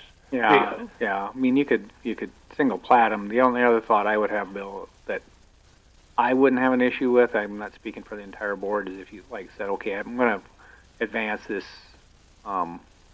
preliminary plat showing these 5s, but if somebody comes in and wants a 10 or a 15, I'm going to make those changes, before it gets to final. I mean, as long as you're getting bigger, I don't see that as a real concern for me. So, but then, you know, if you get to final and you got a bunch of 5-acre plats, you got a bunch of 5-acre lots if you haven't sold anything. So I guess you get some that's the flexibility. I could see that would make sense to me. That it really doesn't cause me any heartburn that if somebody says, I was planning 5, but a guy wanted, 3 people wanted 10, so I'm just doing 10. I don't see that as, that doesn't panic me going from a full year. Yeah, and then you could amend from there. But then you have to. Well, Or have I mean, he wouldn't have to. He'd have to have signed purchase agreements. But he doesn't have to rush the final until he gets. Well, I can still sell because I can describe it eloquently, but I'm not real comfortable doing that because I would rather they I sell it to them, they could come get a building permit, but I know we can't do that. So Talbot, let's see if I understand what you're saying. So if I revise my preliminary plat to say 4 or 5 acre plats, and that's all the lots I show you, but I put in all my streets and all my drainage is laid out and all my easements are laid out on that plat, then somebody comes in and wants a 10 acre, then I'll create a new plat just for that 10 acres, and then I'll come back just to plat that one 10 acre piece. Or I think you could do it that way. I'd have to look because there's some requirements that if it's part, like lots, that you'd probably need a variance because if you're only platting, well, if it's, depends on the size. I think it says if it's going to be more or less than 3, like there's some density issues that kick in, but on the roads. Well, but if you have the roads in and all the utilities, and it can, sounds like a lot of work, but. The only thing I was familiar with 3 or 4 lots was if you were trying to do an access driveway, easement yeah. or something like that, you know. Yeah, I'm just, you know, we're kind of brainstorming here, and I just want to be committed to. What I'm just telling you right now is if you forwarded this preliminary plat with the 5s, it looks like it's in final form where you could say, okay, we're going to approve it, subject to all the infrastructure being put in. You go out and start doing your infrastructure, get a bunch of commitments for the lots, and you come back and say, well, I don't want to do 5s, I just want to do 10. Me, I would allow that as an amendment. That I wouldn't have a problem amending that at final because you've gone bigger, but you haven't. But I wouldn't let you go small. But then I'd have to I guess I'm a little mixed up. How many? Am I just platting the 10 acre piece, or am I platting more than? Well, I'm talking about what's in front of us today is a preliminary plat that shows that. All 5 acres. 12 5 acres. So if you want that preliminary plat approved today, you could go forward with that. You could get your infrastructure in. Your preliminary plat's waiting, and if you get a bunch of people coming in saying, "I'll take that 5, I'll take that 5," but this guy wants a 10. You can come back to us and say, I've got basically commitments for 3 10s and the rest being 5, or for 5 for the 5s. And I don't think Talbot it'll happen all at once like that. Yeah. I mean, I don't think that the whole, how many ever acres that is, that 40 acres? I don't think that whole 40 acres will sell at the beginning. I think probably based on what I'm understanding today, I should resubmit a preliminary plat that's got, say, 4 or 5 acre pieces on it, no more than that. But I put all my easements on, my roads on it. I put my drainage your on dedications. it. So that part's all done, and that's then. If I sell a 5 acre, I got to come in and plat that 5 acres, and it doesn't have anything to do with this 12 acres or with these 12 5 acre ones I'm doing here. That's where it gets. That's where we have the conflict. Why don't we do this, and why don't we continue this so you can think about it, because I don't know I'd have to look at the ordinance, but the ordinance might allow you just to under the same, just change what you have here and reduce the number and keep the same. Right. So let's. Yeah, because we're not leaving that quarter. Right. So let's just continue this until you're ready to come back, and then it gives you then you're not filing a new one, and Yeah, that's if you adjusted one. really, I just needed an answer from you today. Yeah, I would like, when you talk to your engineer, this could be clear about labeling those, drainage easements, and I think the confusion comes is the way where he's labeled this utility easement is right in the middle of the drainage, so it's unclear as to which one he's pointing at. But do you want me to move the utility off the drainage or? No, I'm just, yeah, I mean. I'll redline it for you. Redline it for you, so I'll give you some thoughts. I don't know, is anybody else here to speak to this plat today, now that we've been rambling on and on and on? Any other comments from the board? All right, I'll entertain a motion then. Said defer until he's ready to come back with it. I'd continue. Okay. All right. Well, that'll be next meeting. Well, it might be next meeting, but maybe you're getting in the middle of it and you decide it's going to take one more meeting with the holidays coming up. Yeah, it could. Yeah. Yeah. All right. Motion to defer. Any discussion? Seeing none, all those in favor signify by saying aye. Aye. So that passed unanimously. Yeah, it's an interesting kind of brainstorm. I see what you're trying to do. You know, I think the reason the ordinances are drafted the way they are is if we had a hardcore master plan with everything laid out, yeah, we could probably do deviations from that master plan. That's pretty hard to do in South Dakota. Well, in this type of development, it's even harder to do. It's not like you're in the middle of a residential development in a city or something. So, all right. Well, thanks for coming in. Okay, thank you. I appreciate it. All right, we're going to take a break until 3, which is I think our last scheduled item. Yep. So. Motion to adjourn? Or motion to break? We're just going to take I'm just taking a break, and then we'll commence with Mr. Hewitt taking the floor, I believe, right at 3, which is when I believe that was noticed. I know. You get stiff. Okay.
3. Guys ready? Ready over there? Mike, see? You guys? Okay. All right, I'm going to call the meeting back to order. It's 3 o'clock. We have a noticed public hearing at 3 o'clock for a TIF request. Back to my agenda. By Rafter Development LLC has submitted an application for tax increment financing for projects for 220th. Assuming the people at the front are from here representing Rafter Development LLC.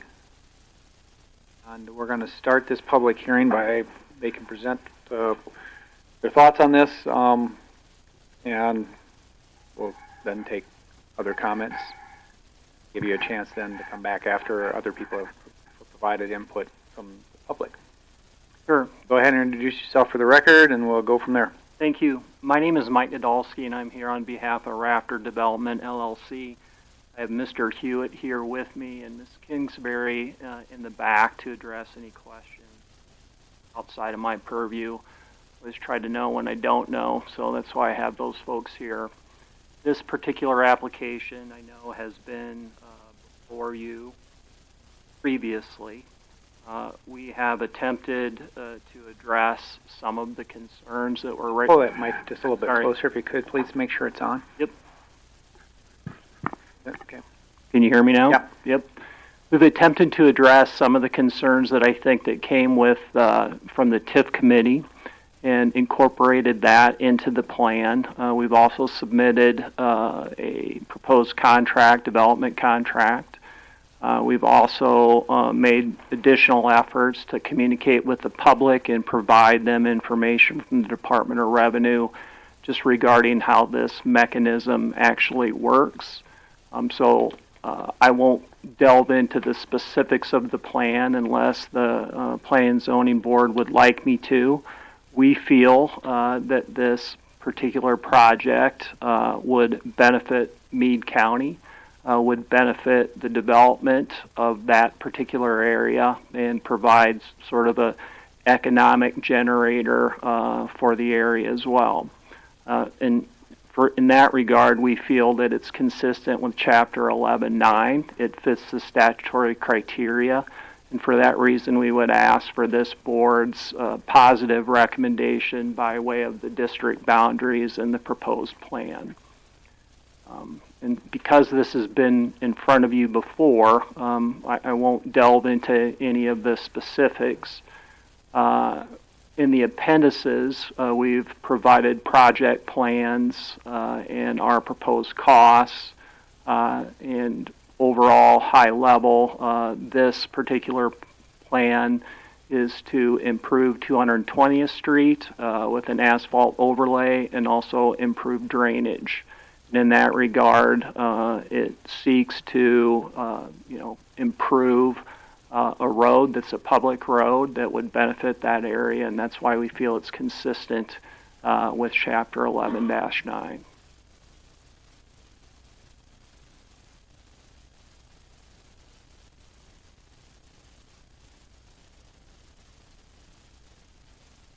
I'm sorry.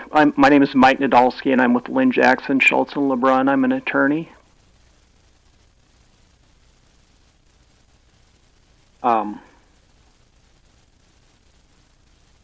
Okay. Okay, is Mr. Hewitt going to present anything at this time, or just we're here for questions? So Mr. Hewitt can give you sort of an overview of what the overall development plan is and what's proposed for 220th Street and why that's going to benefit the area. Yeah, so I'm J.D. Hewitt, of course. I've been here before, and I do want to thank you all for your time today.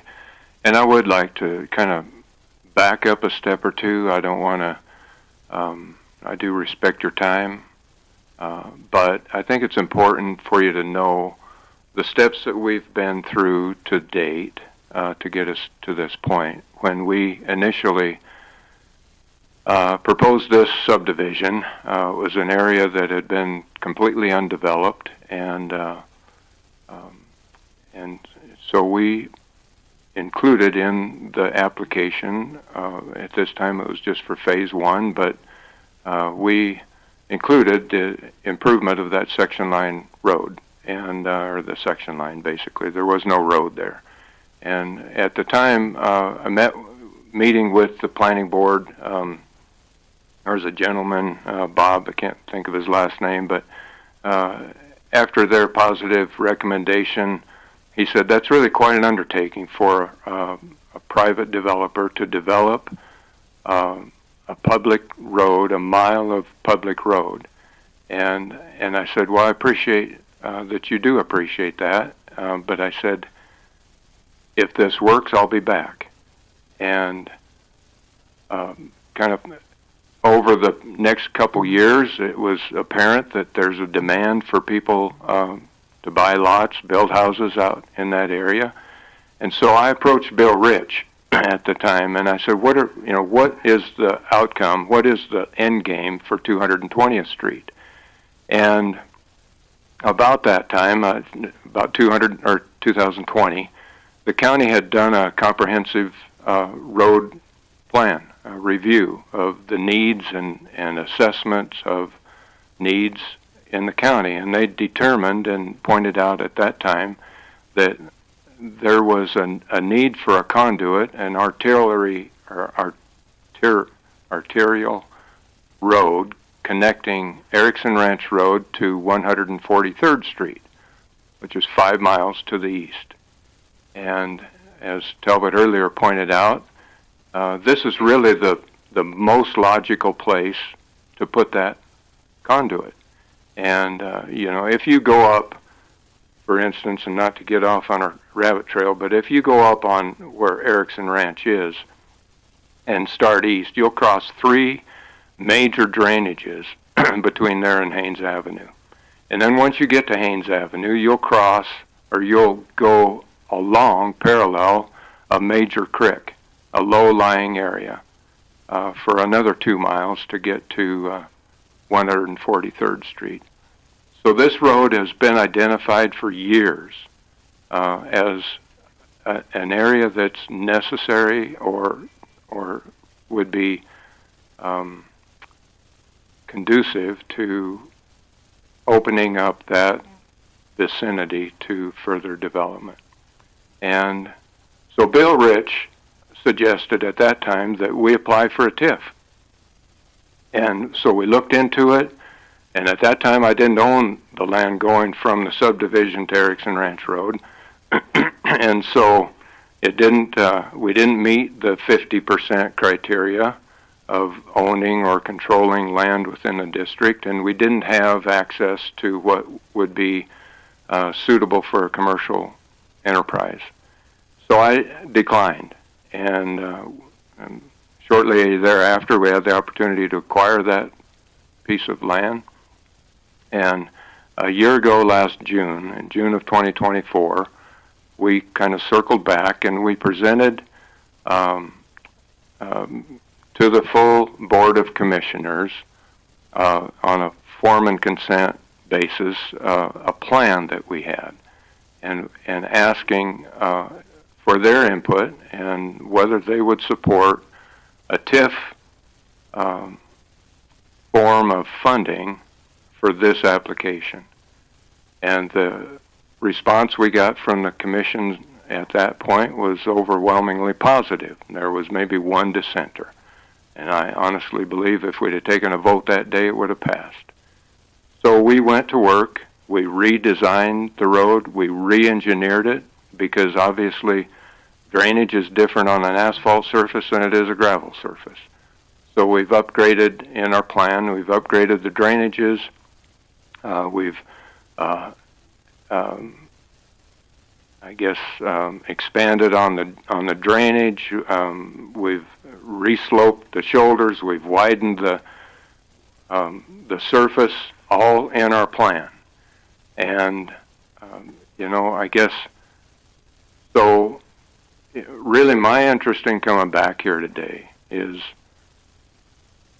in the interest of good faith, we feel that we have presented the county an opportunity, and you all know that in July of this past year, we presented this application.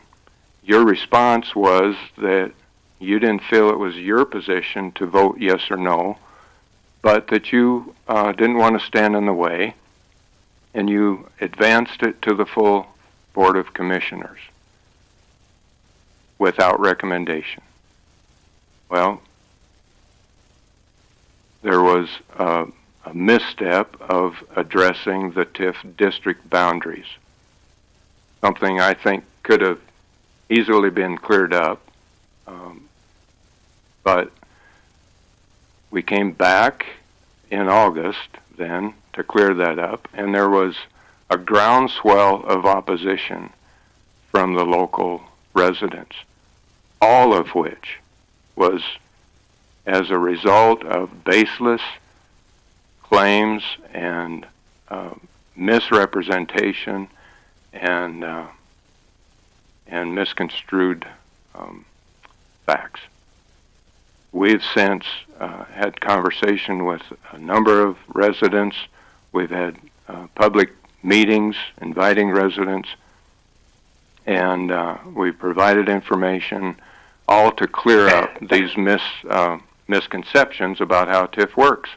All of them had the notion that they were going to bear the burden of repaying this TIF, that would be placed on their tax assessment. And I think we all know now that that's not the way it works. So in the interest of good faith, we feel that we've done our part to improve this area. At some point, as I think it's probably irrefutable, that this is the logical place for an extension going east. You've got Elk Creek Road, that's already got an enormous amount of traffic on it. This road will go east. It already goes to Haynes,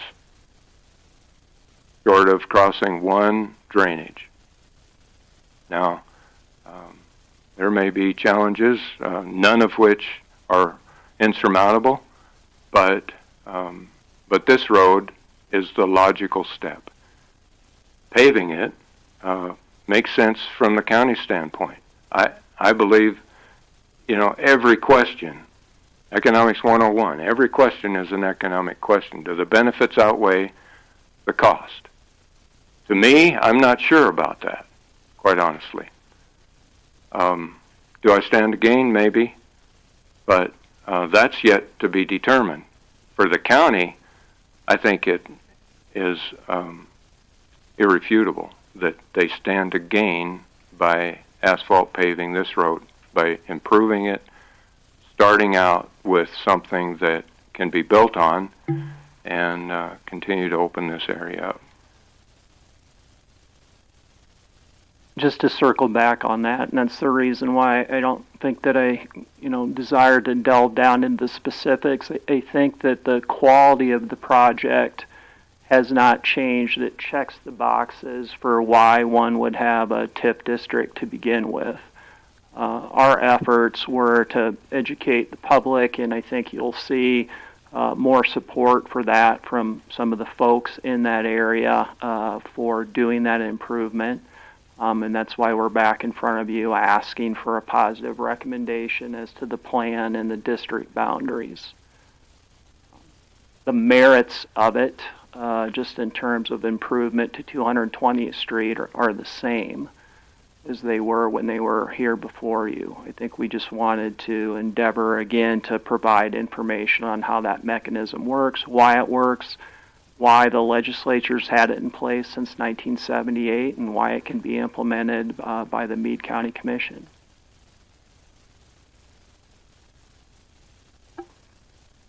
Okay. Can I ask just a couple questions? You said something about 50% ownership. Yeah. Is that a requirement of the TIF? I don't think it is. Yeah, because I was I wasn't aware of it. I No. was doing a quick search and I couldn't find No, such a. it's requirement. not. It's just that I felt if I have ownership or control, I can determine, I can have more input on whether the TIF works or not from a development standpoint. Thanks for clarifying that. I was going to cause some confusion. I was worried. Mr. Hewitt, can you give just a brief summary of some of the things you've done to try to interact with the community out there so they know what the proposal is? Yeah, so I guess when early on or in July, when I realized that there was a lot of misconceptions and misinformation circulating, I drafted a letter, sent it by certified mail to all the residents, trying to clarify some of those. That letter is in this packet that I just handed out. It's redated. I resent it basically by email this time.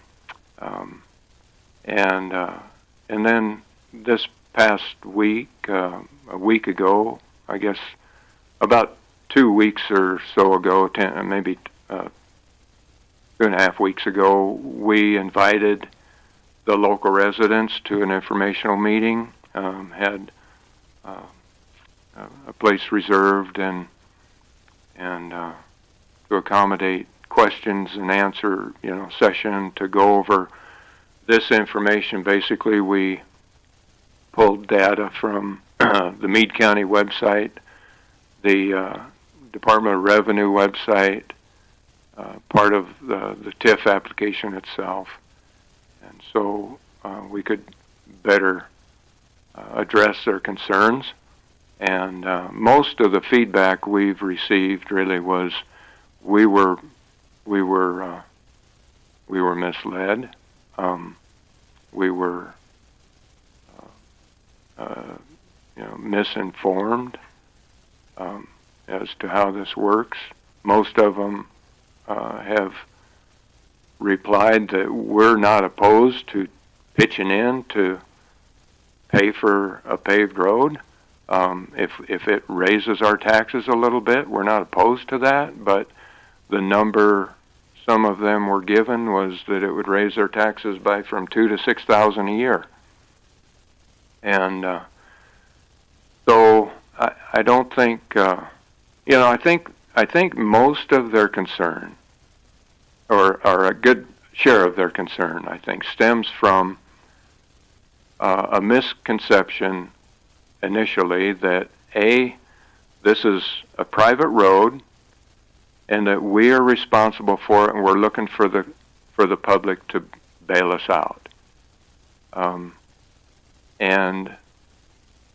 Of course, that's not the case. This road was done at the time this subdivision was developed. It wouldn't have been done without this subdivision, but it's always been a public road. It's always been a public highway.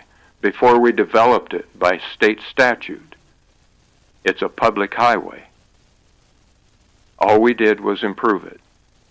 Now, the last traffic counts that I'm aware of were at the meeting prior to the June 24 meeting with the county. One of the commissioners stated that the month of April averaged 110 cars a day.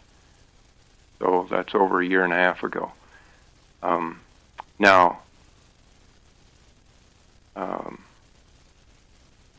I think maintenance is a concern for a lot of people. How's that going to look going forward? And I guess from our perspective, it's the county's decision whether they want to maintain this road or not. From our perspective, it's a public road, and we're really no more required to maintain that road than we are any public road. Erskine Ranch or 139th or Elk Creek Road for that matter.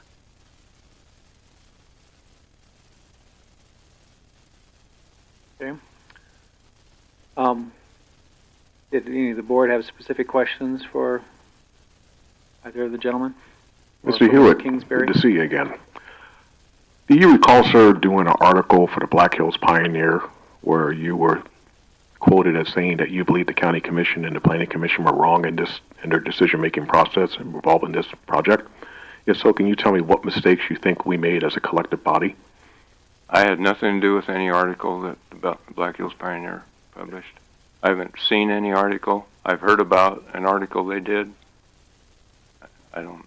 But your perspective is that we were mistaken or being short-sighted in not approving this TIF.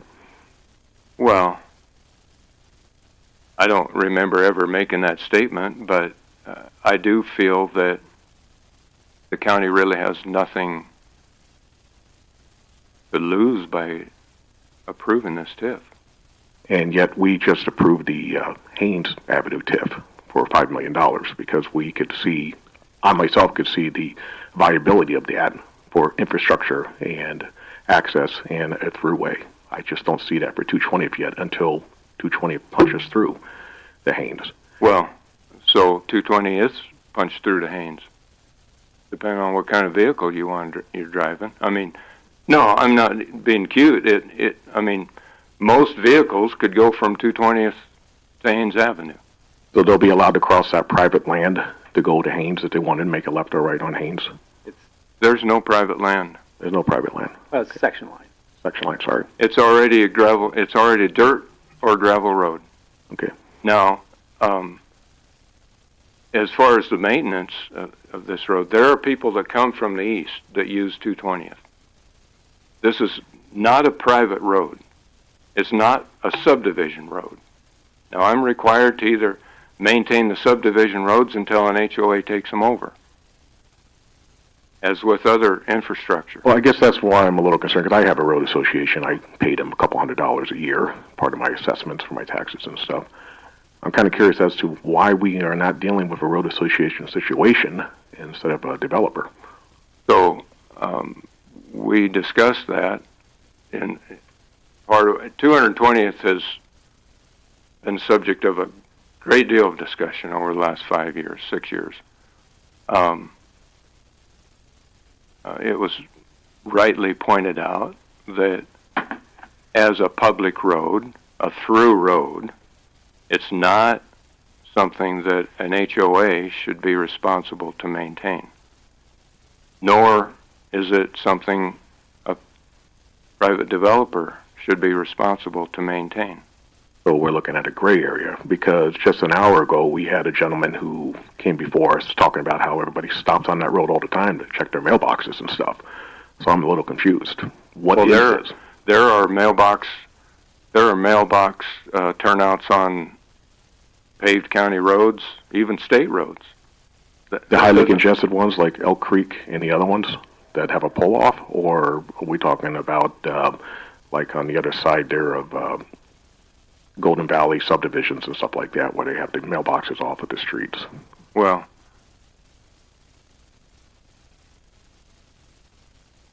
there aren't any on Elk Creek Road, but that I'm aware of. But at least not until you get further east.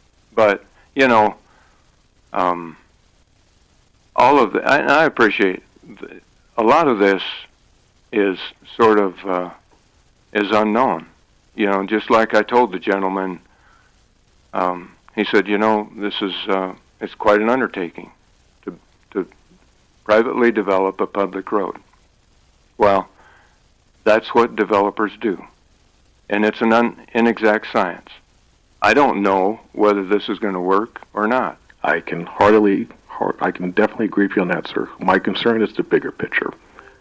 These TIFs have become radioactive or magnets, depending on where you're standing or sitting or opening up your wallet for.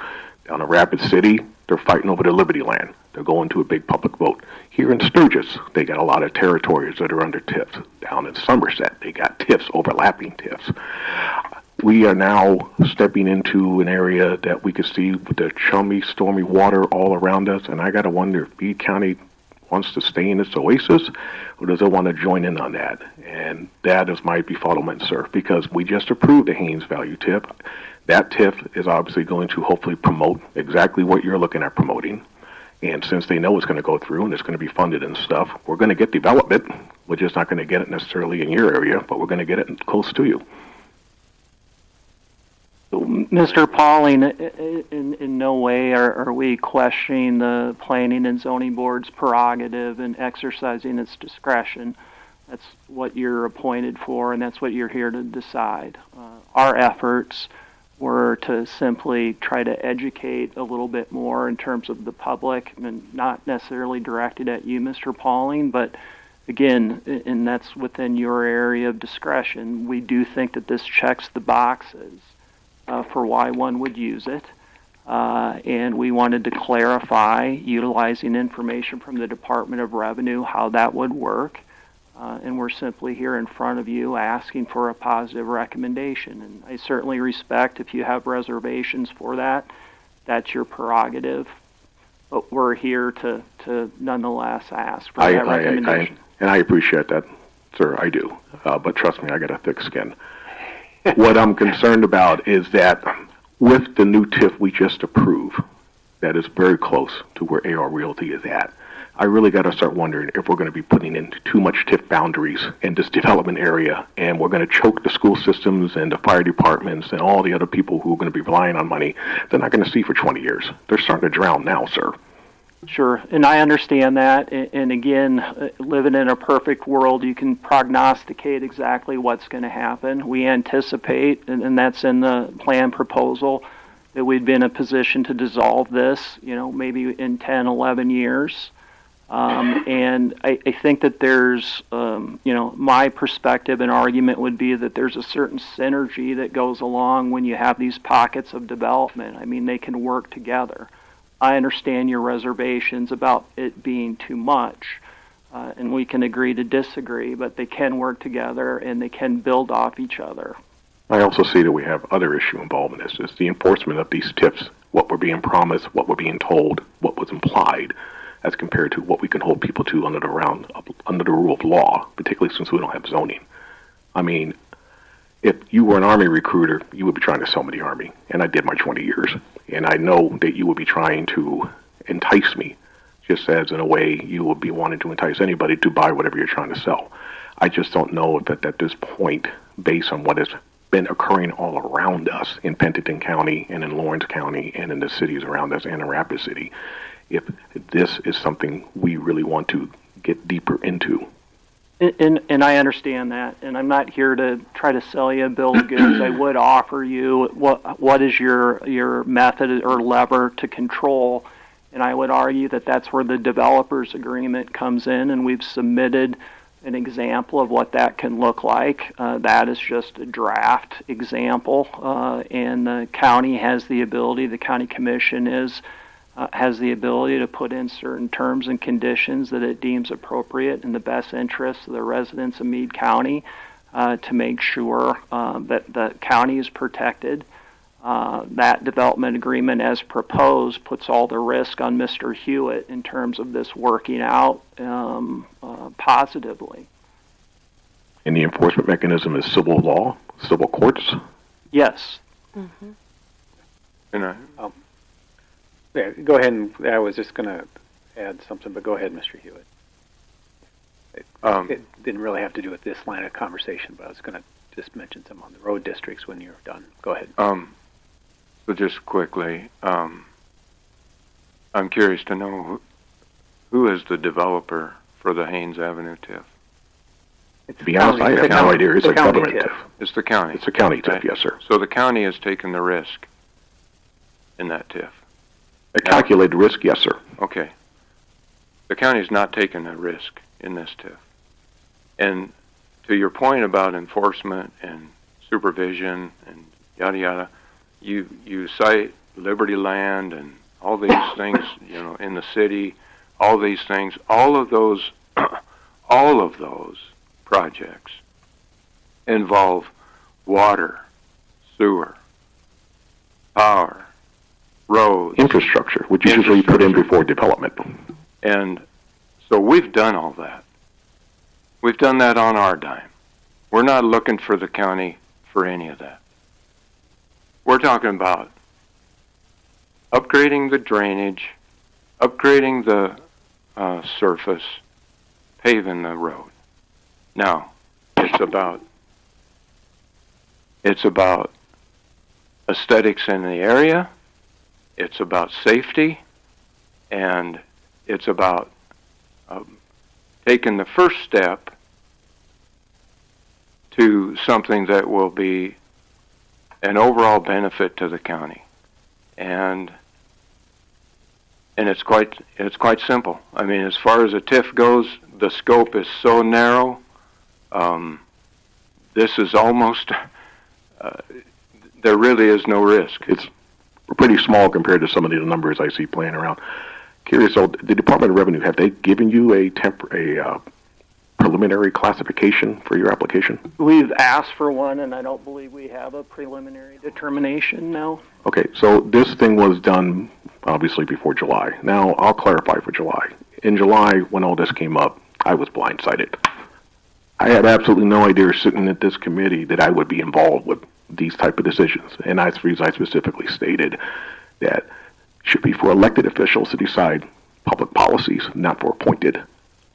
At the very next meeting, right before the meeting, 3 days, I get the attachment saying, hey, guess what? You get to help decide boundaries and there's approval of a TIF. Congratulations. So, needless to say, I was a little perturbed, to say the least. You can replay the game tape. I was pretty funny. But what I'm concerned about, sir, is that if we give this in, if we allow this one to occur, what's going to come up next, particularly with people who already have developments that are already in motion or pretty much all done. Hey, let's add sidewalks now because we can classify that as infrastructure because kids ride bikes and we don't want to ride in the streets. Are we opening the door to a dam that we will not be able to stop? Because who do we say no to at this point? So I would address it like this, and I wanted to offer an analogy. This is a lot like, it's very similar to, a zoning decision one would make for the Planning and Zoning Board, whereas you're tendering a recommendation to the elected officials, and ultimately that's where the buck stops with the County Board of Commissioners, and they can decide whether to adopt a resolution and create the TIF district or not. You're here to offer any sort of insight. So ultimately, it's not the Planning and Zoning Board that is making the decision regarding whether the TIF district is going to be created. The legislature has set a framework where it goes through, and the Planning and Zoning Board is to recommend the boundaries and recommend the plan. And that's what we're asking for you to do. Ultimately, we'll be in front of the County Board of Commissioners, and the County Board of Commissioners is the body, the elected body that's charged with determining whether it happens. And like any other sort of legislative decision, that could be subject to referendum as well. Yes, sir. And you're aware right now, at the state level at least, particularly with the limestone mine coming in and all this concern about TIFs, the definition of blight and everything else, a lot of this stuff is being thrown up in the air like Fugazi at the state level. How do we know we're going to be stepping under the state umbrella if we do this, or we end up finding out that a week after we do approve it, it's like, oh, that doesn't qualify as far as our new laws are written? Yeah, I don't, and again, I don't think that the way 11.9 is currently written in the plain language that you're going to have some, even if there's a legislative change, that you're going to have some sort of retroactive legislation which would undercut the formation of the TIF. And so two things, and I think that there's even a specific statute in 11.9 regarding that once it's established, it goes forward. And then the second thing that I want to reemphasize, and I think that it is a strong lever to pull, is the county has the ability to put forward and execute a development agreement with indemnification provisions and everything that gives you adequate protection. And again, the board here, the Planning and Zoning Board, is to tender a recommendation, and then ultimately we'll be making the same arguments in front of the County Board of Commissioners, and they can elect they can decide whether they're going to pass the resolution and make the appropriate findings to create the district. And that's how the process is supposed to work. Whether or not it works different this time, we will see. I'm all done, Talbert. Okay, well, I have a couple of clarifying things I want to lay out. First of all, The state did come back last Wednesday and declared this a local TIF.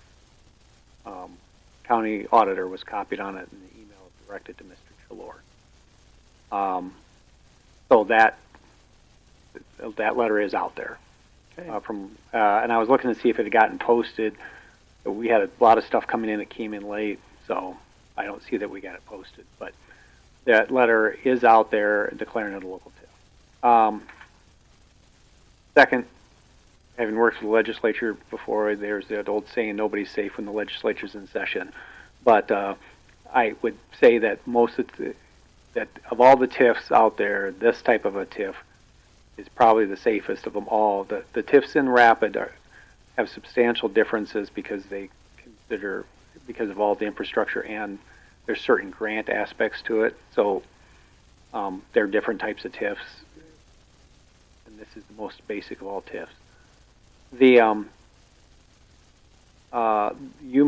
Mr. Hewitt, you made some comments on road districts, and I just want to clarify, because I was in on those conversations, and I know there's some people here from those neighborhoods. There were conversations at one time where Mr. Hewitt talked to a couple of county commissioners and said, would it make sense for us to do a road district for this?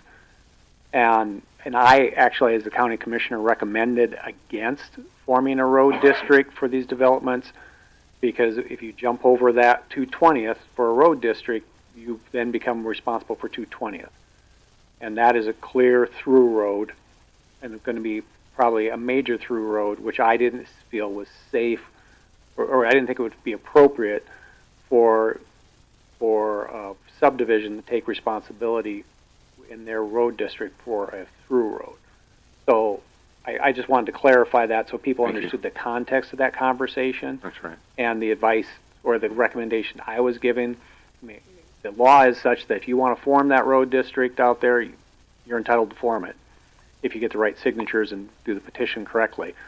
I recommend, and this isn't the only subdivision where I've said I would not form a road district because of the way that through road comes through, and there's going to be development on the other side, and that road district would have responsibility now for that road. That's about all the further we got into it. There could be other ways to form road districts, whether you formed one or two out there if there was such a desire. So I'm not saying it's impossible. I'm just saying that you want to give it some thought if anybody wants to pursue that. So I wanted to give that as background on that road district discussion so people understood the context. Thank you. The other questions for the proponents from the board? I guess I have issue with the TIF is actually being itself. It's an upgrade, not a requirement by the county. Everything that we talk about other prior TIFs when we talk about Rapid City, those are requirements by the city. These are not requirements by Meade County. And so that's more of an amenity. So utilizing this TIF money for upgrading the road that's existing, that you already have utilities, you already have a road, you already have the infrastructure there. What we're doing is upgrading it. So that to me doesn't really seem to apply for what a TIF is. If you came in prior, okay, and said, I'm building a road, which is a requirement to get to those areas, I feel that that's more of what the intent for a TIF is, to not have you sacrifice all the money and financing to build the infrastructure to get there that other people can profit off of or benefit from. And that's where I have issues. Kind of put the carriage in front of the horse here and developed, 2/3 or a third of this TIF district already without having an asphalt road in place.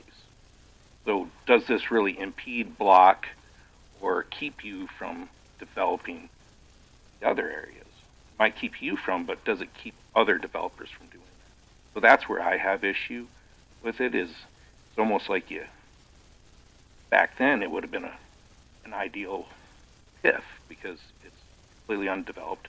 You can consider it blighted or not blighted by definition, but there was no development there at the time. But now you have development, and we're kind of going after the fact, going, well, we want to upgrade this to asphalt.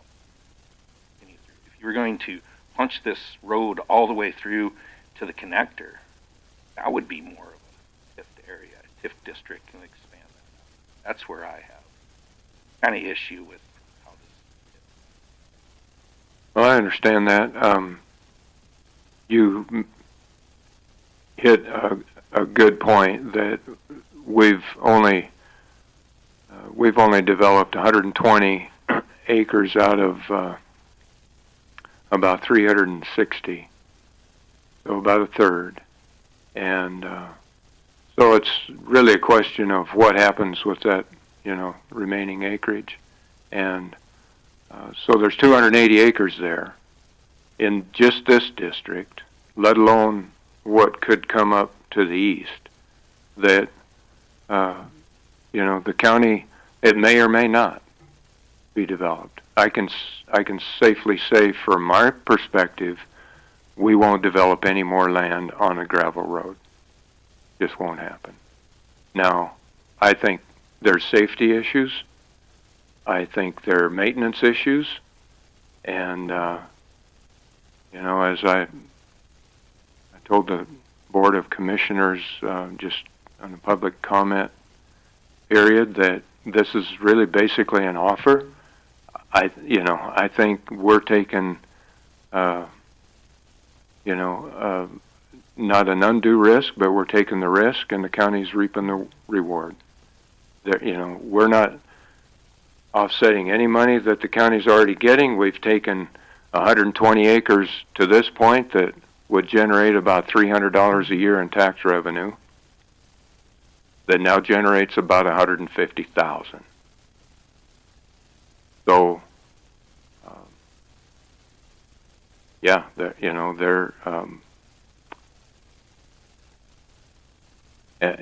you think it looks difficult to get it approved now?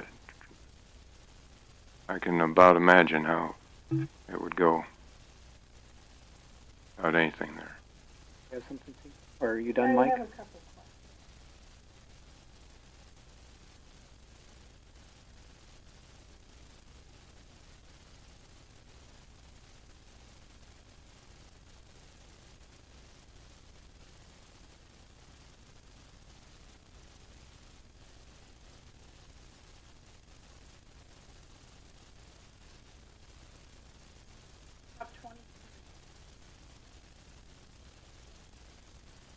By state law,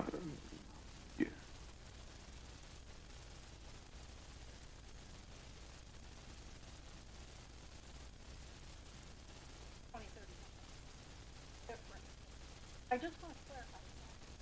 What's the draft contract?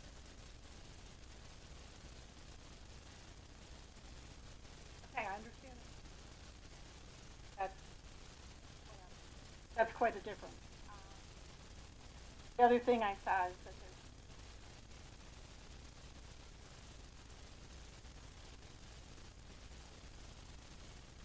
there's I don't know if that's an error. So many.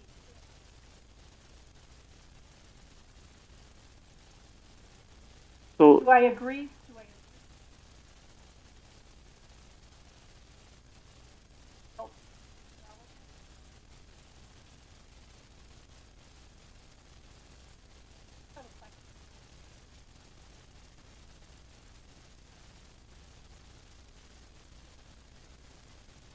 Doesn't include any of this. I believe.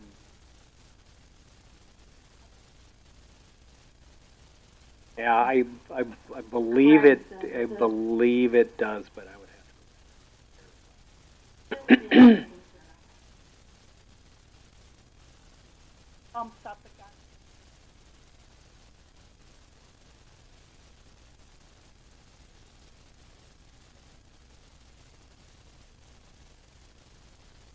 So to address the question, and it could be a typo, the draft development agreement is just that. It's a draft. It's a product of negotiation between the developer and the County Board of Commission, so that can be changed, and unless there's a meeting of the minds, it's not executed. So it essentially would have to say what the parties agree to. We're here just regarding the boundaries and the plan itself.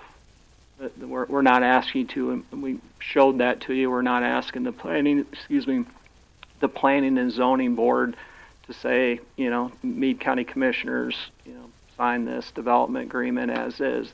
Those would be subject to negotiations as we would move forward. Here, we're in front of this board to seek a recommendation for the plan itself and the district boundaries for those purposes. And the other thing, and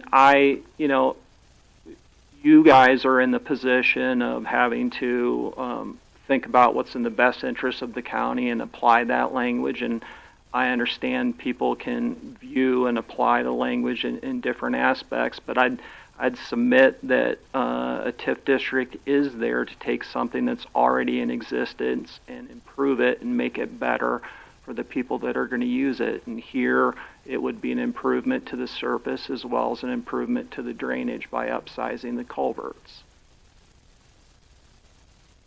There are, just so everybody's aware, there are 2 school buses that use that road every day. You know how gravel roads are, and they're dusty and muddy and washboardy, potholes. I just think there's really no reason not to do it. I mean, I think you're really groping for a reason not to do this. Well, I, for one, would not support it. And the reason I would not support this is because of your statement that you just made.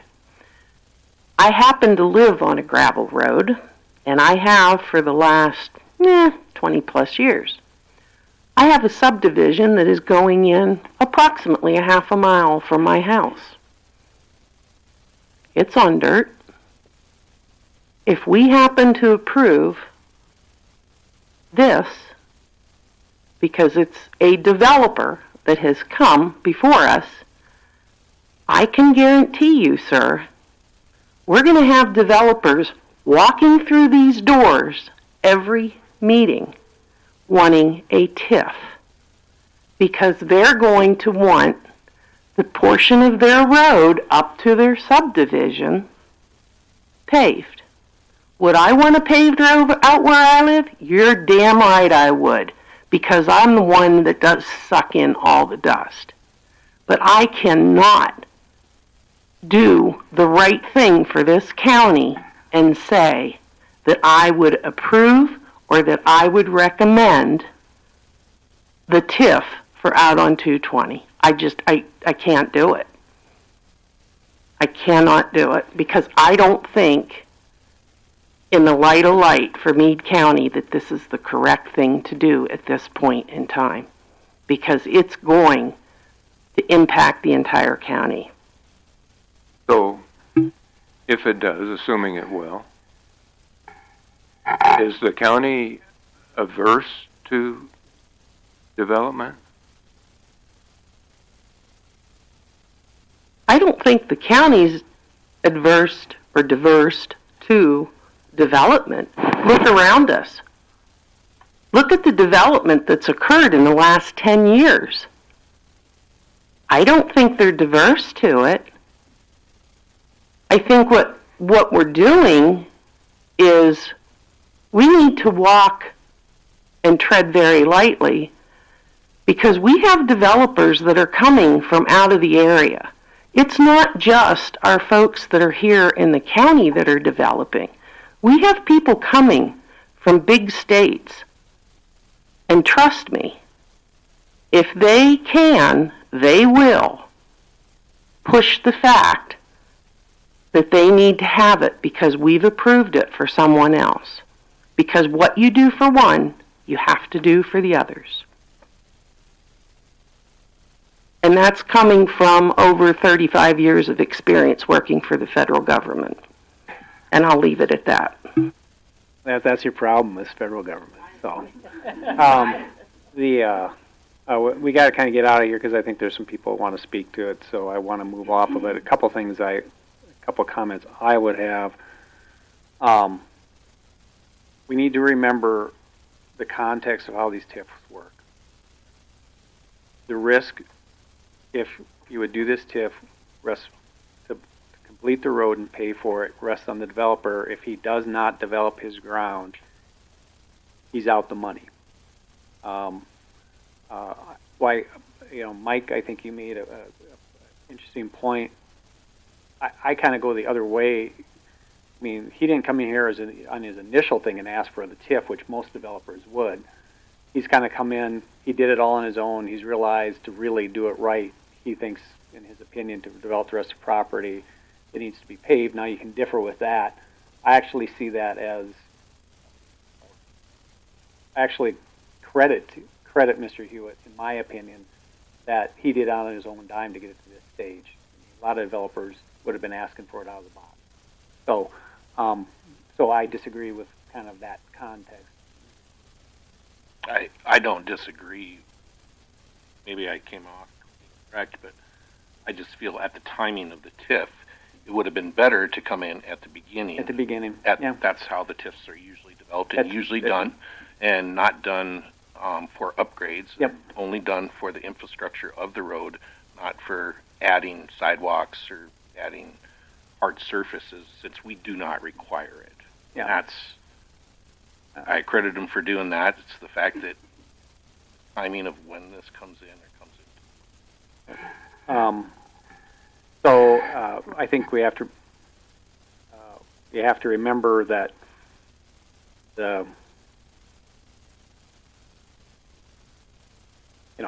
I think the TIFs,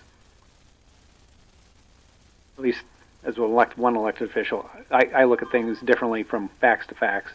I've never been one to say if he gets it, everybody gets it. They got to show that it makes sense for the county long term. They're trying to do this. But let's give some people some chance here for the general public. This is a public meeting. So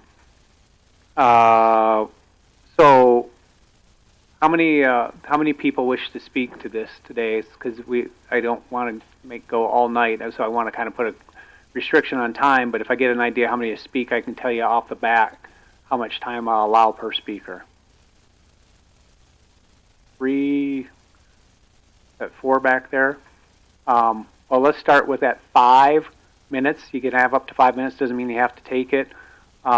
If we have extra time and nobody else wants to speak and you have something else you want to add, I might give you a chance to come back up. So, who wants to go first? That's the next big question. All right, the lucky winner. So make sure your mic's on. Is that mic on over there for him? Yep. State your name and why did you have an interest in this TIF and what your thoughts are. Brian Conley, AR Ranch on Conestoga. My big concern about this is after the TIF failed last time, I called Troy Eastman to get some advice or whatever about getting the county to maintain the road. And one of my questions was, what if I were to go around and get signatures, local people, because there are a lot of people using 220th. And he said that he indicated to me that it would never happen that the county would take over maintenance on 220th as gravel. And he said because there are certain ditches that need to be reconfigured, culverts that need to be reconfigured, and certain areas of the road that need to be built up 2 feet. So that's where my huge question is, and I think JD may have asked it too, if this were to go through, who is going to maintain the road? Because right now we have a Ford, we can pave it, we're going to have a Ferrari. And either one of them without maintenance isn't worth having. So that's the big question. Will the road be built to a specification that the county would at least entertain taking over maintenance someday in the future? Don't know when that is. The other thing is 220th, like you said earlier, Talbot, is going to go through eventually at some point. and whether this road is paved or it is left in gravel, it is going to get an enormous amount of traffic, more and more. And JD's vision to build these neighborhoods is slowly turning into a cash cow for the county. There are going to be a lot of people living there. And so I'd like to see the county make some kind of a commitment to at least look at maintaining the road, perhaps even getting the gravel road up to condition, or in such case that it becomes paved, then I would like to have some assurance from the county that the road is going to be properly maintained and that it is going to be built to a specification that the county would accept should they take it over. And that's basically what I have to say. I despite what's been said here and what people say, I still think these TIFs take money away from county services and from schools. And now it sounds like this has been called a local TIF, and that does impose additional real estate taxes on homes. I don't like that part. But nonetheless, if we're going to do anything with a road, not opposed to pavement if the county takes over ownership of it and maintains it. One thing I can answer on that is if you would rebuild this road, you'll have to build it to the existing county specification.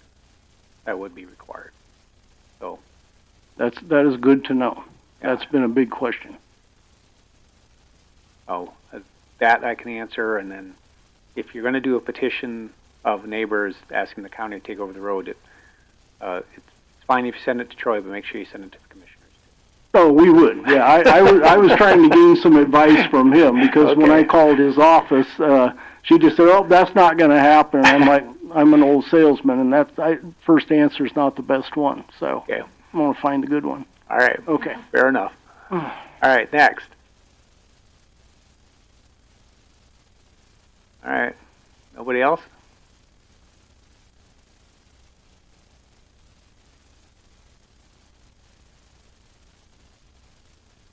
All right. I'm Katie Rombo, and I'm the treasurer of the HOA. I live in Riata Loop. I guess from my standpoint, I'm just very frustrated and disappointed at my fellow neighbors that they can argue on Facebook and they can send in emails like opposing the TIF, but yet they can't take a moment to hear JD out. So I hope you all take those emails that you've received stating that they're against the TIF with a grain of salt, as majority of those people would not even give JD a chance to let him have a voice. I know Carrie, the president of the HOA, had 2 meetings at her house regarding the TIF, and majority of those residents made those 2 meetings, and then JD hosted a meeting, and the overwhelming majority of the residents at that meeting were for the TIF. And then maybe there was one person against the TIF at that meeting. And so everyone else wants to sit and complain on Facebook, and no one wanted to show up to JD's meetings and address their concerns. So I just think everyone needs to start having open discussions in person with our voice if we ever want to get anywhere. And if they couldn't make it to the meeting, I know from one resident that he invited JD over to his house where JD came and discussed for over 2 hours. So no one has an excuse for like why they could not communicate with JD. And so everyone who sent in emails opposing the TIF, like they won't even have a conversation. I don't understand how you can do that. And I think a lot of people are allowing their emotions to cloud their judgment. And then hatred for a businessman like JD is just leading to absence of reason. I personally am for the TIF. I think it'd be great that our tax dollars would go directly towards something that I would use every day. Who wouldn't appreciate having that? I also believe that speed will always be an issue, whether it's paved or gravel. Cars just always seem to go too fast. Another issue I know residents are salty about is the issue that they moved out to the country with less traffic. The problem with that is that they bought their property. They didn't buy the property all around them. If they don't want that property further developed, then they need to buy it. Like, you can't tell someone else what they should do on their land when they don't own it. pretty sure all the houses further down on 220th wouldn't want all our houses up, but it's not their land to decide. Lastly, without JD developing all these lots, there'd be a trivial amount of money going towards the county. Because of the development, the county is getting way more money than before. Let him build the road if he wants. It will be nicer for the community. Thus far, JD has personally maintained the road. The county has not. If this TIF is not approved, if I were JD, I would not sink another cent into the road. The Facebook and email warriors can then continue to scream at the sky. So, thank you for your time. Thank you. Next. I believe, sir, you had raised your hand. Okay, come on up.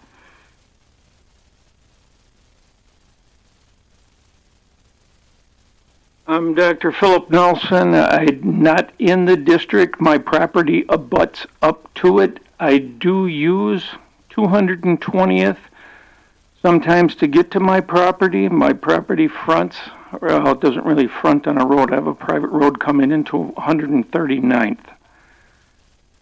I come from Minnesota 2.5 years ago. In Minnesota, I've lived on a lot of gravel roads, but I've never been in a place where the local government did not maintain, plow the roads. And I get here and didn't think anything of it. I pay $309 a year to have 139th graded and have them put mag sulfate down to keep the dust down. Nothing happens on 220th. At some point, and that road is, because of the traffic on it, is requiring more maintenance there. JD is not going to continue to maintain the thing. At some point, that road's going to get pretty bad. Either it gets repaired now, or it's going to get repaired down the road. Because when it finally gets bad and nobody's maintaining it, everybody that lives over there is going to be down here upset because they can't get through that road. So, the way I look at it, this is a very easy way to upgrade that thing and to keep it open. And the increased development there is going to pay for it. It's not taking anything away from anything else that is already happening. None of us can predict what the future is going to be. But to me, it makes sense. I would like to see it happen before anything gets worse there, because it's not going to stay the same. If it's not maintained, it will get worse. And then a lot more people are going to be down here wanting the thing fixed. So, thank you. Thank you.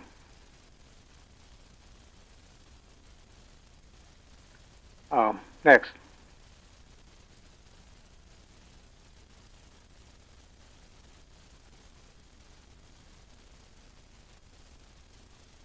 Nick Baxter. I live on Riata Loop. I'm a resident there. Me and my wife are here today for the TIF to be approved by the board, even if technically it could add some. Mike, you made the comment that this was after the fact. I think you need to look at it a little bit different. There's at least a 50% tax basis established within this TIF district already, so that's bringing in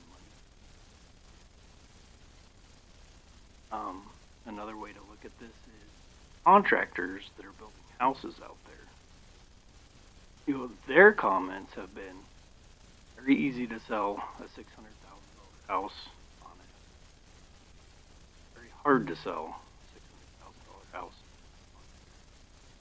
So I think it really does have a lot to do with future development, whether that road, something to consider. Thank you.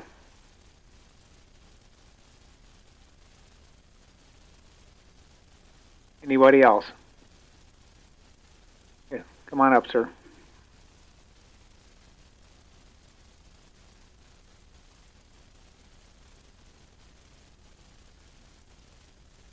Hello, my name's Dave Oliver. I'm a resident on Riata Loop and AR Ranch. I was the resident, to Katie's point, on Facebook. JD was kind enough to come over to my house earlier last week, and we sat down for a couple hours to discuss the TIF. I was one of the ones that was probably a proponent early on this summer. And I think a lot of the people out there were. From early on, I would say there was a lot of misconceptions of how a TIF worked. I think, Talbot, you kind of outlined those in those meetings.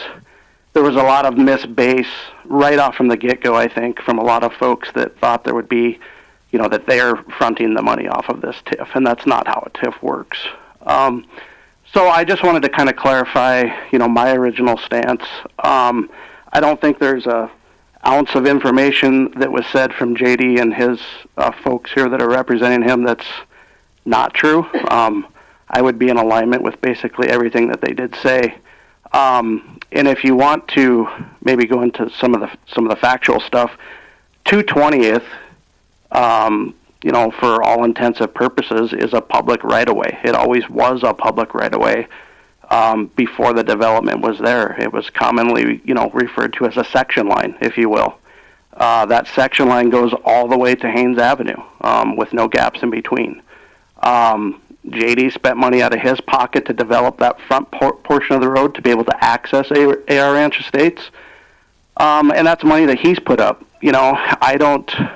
I don't know what other developer would have done that. To Mike's point, maybe hindsight's 20/20, and a lot of developers knowing that up front, maybe it would have wanted to acquire some of those costs with the TIF up front, but JD didn't do that. So I think that was admirable to his point. But all truth be told, that area is just growing tremendously. It hasn't stopped growing, and it's going to continue to grow.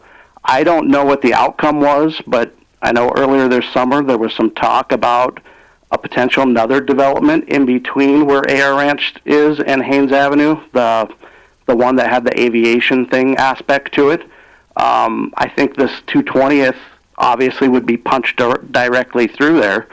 And to Nick's point a few moments ago, that the tax revenue, property tax revenue that's going to be available to the county and to the state is there.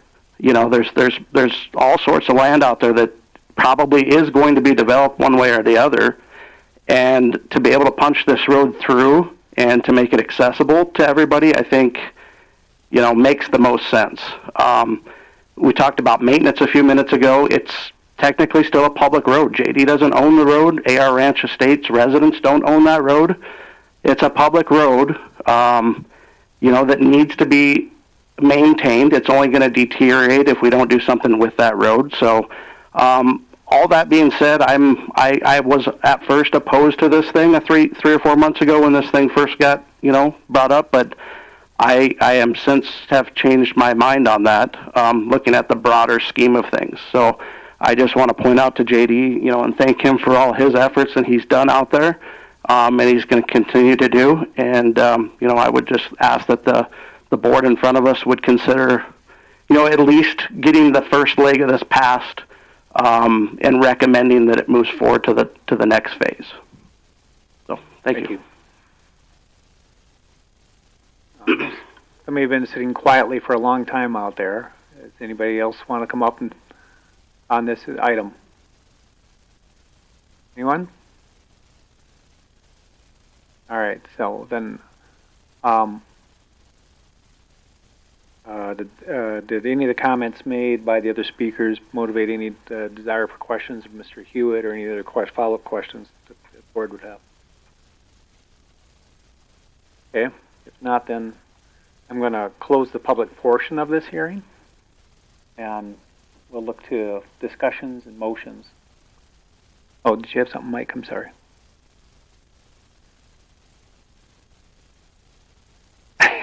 Okay. All right.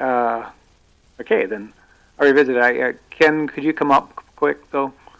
Ken Kleberad from the State's Attorney's Office. I asked him to attend because I gave lousy legal advice, I think, last time. So I figured you get better legal advice from the guy who's paid to be the lawyer in this situation. The first time wasn't clear. The second time you did just fine. Okay. So, statutorily, the duty of the Planning Commission at this point is set forth by 1194. The Planning Commission shall designate the boundaries of a district that the Planning Commission recommends be created.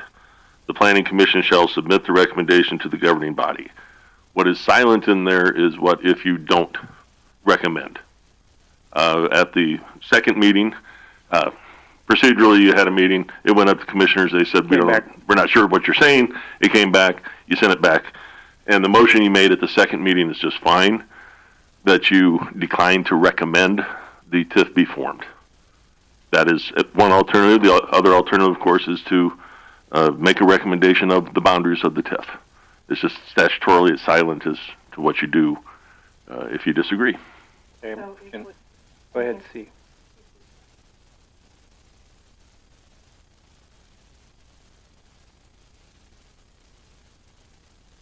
Correct. The county commissioners will have their own choices to make. If you make a recommendation to not approve the TIF, they can still approve the TIF and set their own boundaries. Yeah, so what I would envision, you could make a motion that says, as a group, we don't support the formation of the TIF, but if you're going to do it, these are what we think would be appropriate boundaries, or this area should be left out, or something like that, you know. So you could, I would, something along those lines. So I mean, so the action taken here will go to the commission. Correct. Whatever action is done. Okay, Mr. Nadolski, since you're getting paid the big bucks here today, do you disagree with anything as represented by the state's attorney's office? Okay, thank you. I have a question. And have we met the obligations of 11.9-3? The only obligation set forth there is the notice requirement, and I would defer to Tanya as to when that was done. But I just want to make sure we don't have to do this all over again. No, there's some statutory language, but basically it's a timing issue. law up right now, so I want to make sure. Question, if I may, sir. Yes. Up to this point, until Talbot told us about the designation from the state, we were looking at economic development as being the primary motivator for formation of this TIF. Now we're being told it would be a local TIF. So does that mean that county government, as a local TIF approving authority, is going to be overseeing the TIF in all the aspects, working with the developer under an agreement? We would be doing that regardless. I mean, we have to approve the bills. We have to make the payments. The tax increments come through the auditor's office. We match that up against, the maximum amount that's going to be dealt out, keep track of what's spent, and close the TIF when the obligations are met. Okay. And so the 20-year limit is not binding if they are able to get this thing? The 20-year limit is the outside. Yeah, it's the longest it can go. It can be done faster if the tax increments are high enough to pay off the expenses of the TIF before the end of the 20 years. Then it can end when those obligations are met. And regardless of what decision we make, whether we're yay or nay, the county commission can still decide to go their own way on this based on the law. Correct. This board makes a recommendation to the commissioners. That was my question. We're just recommending and recommending boundaries. Correct. There's another step, which is the plan.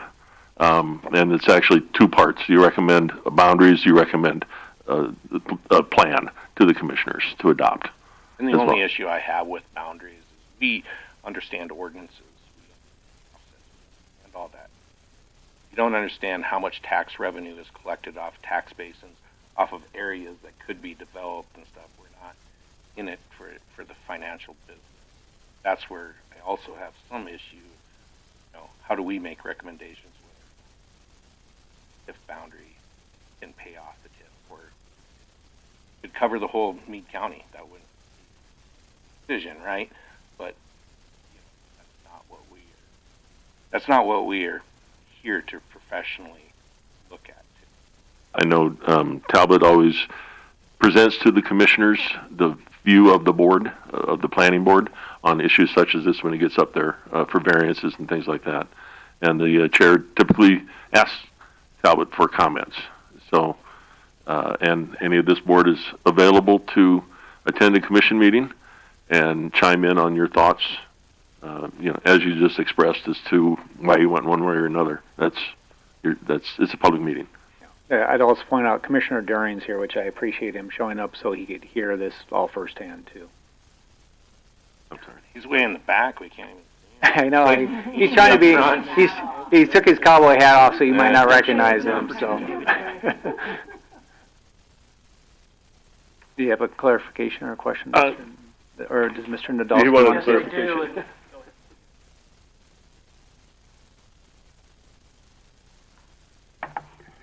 If I may, Megan Kingsbury, Van Acker Development, just to add additional information regarding the preliminary determination that was requested.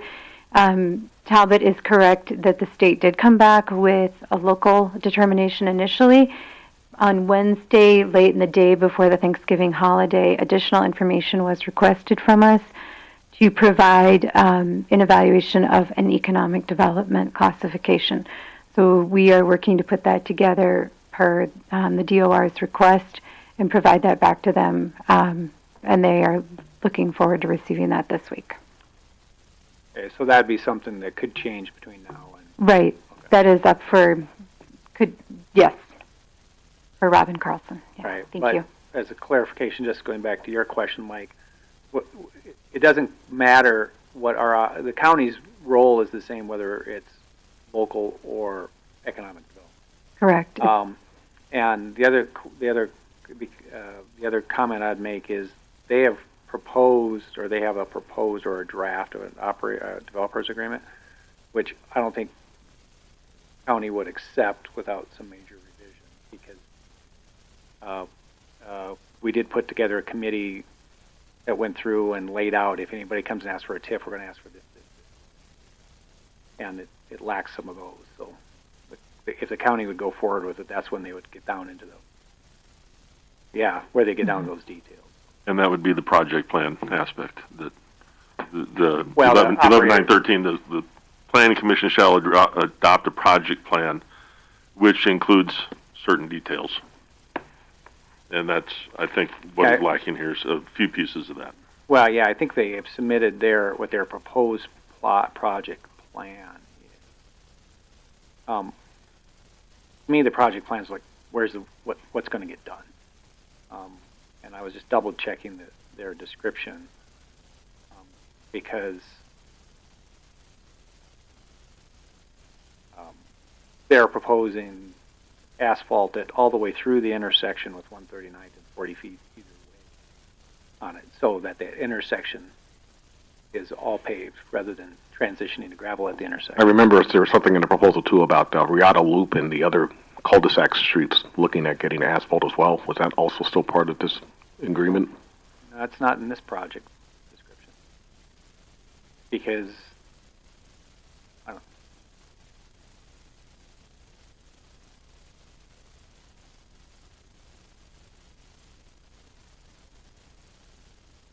know. The intersections.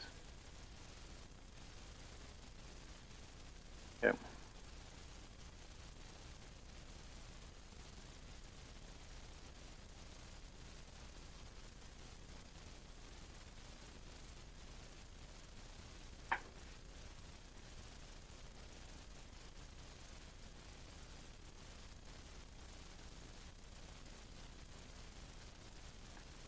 Most of this was presented to the Board of Commissioners, and then with their feedback, I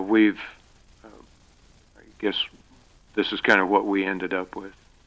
This is basically as a result of our conversation with the Board of Commissioners a year and a half ago. Yeah, and see, to add some more to that, basically what I believe was probably Rich and I's comments were, you should include the land that would benefit essentially from the improvement.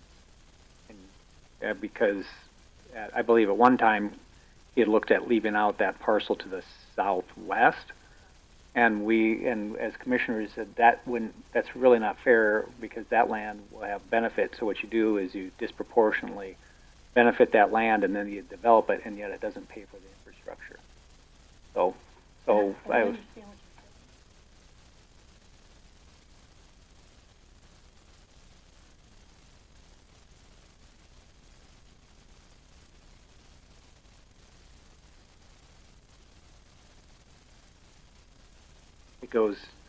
It dead ends at that corner with 220 going south, but then heads north to Elk Creek.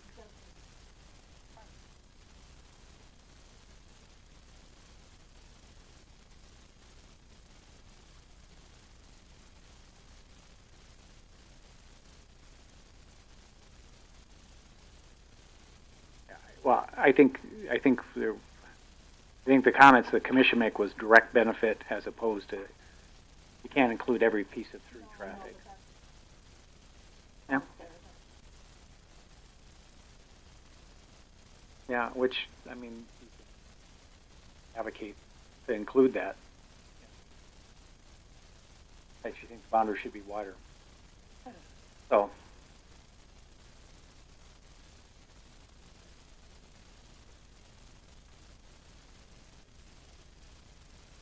Other thoughts or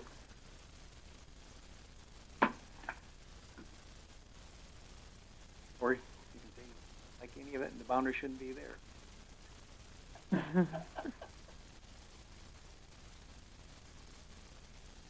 Well, because Roger's not here. Usually when I look over that way, Roger, he'll make a motion. Well, I'm fine. I'm open to discussion. I'm not trying to rush anybody on it. But if we're going to have discussion, let's have discussion. Otherwise,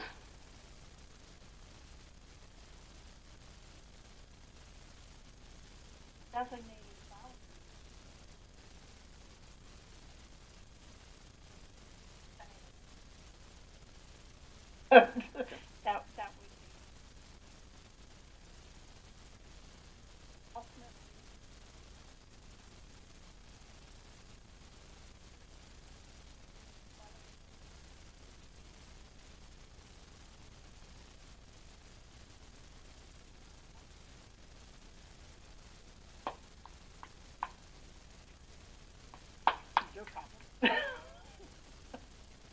I need to make sure I'm understanding. You're basically saying you can agree to do the boundaries, but you're not necessarily on board for the TIP district forming.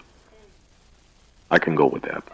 Well, and if you think, frankly, if you think that 160 to the north of AR, throw that in. I mean, that's what you're basically looking at, that 160 to the north that's got little development.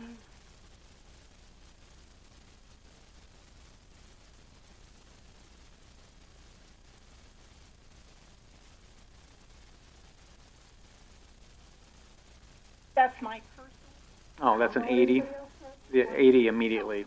Yeah. She's discussing whether this.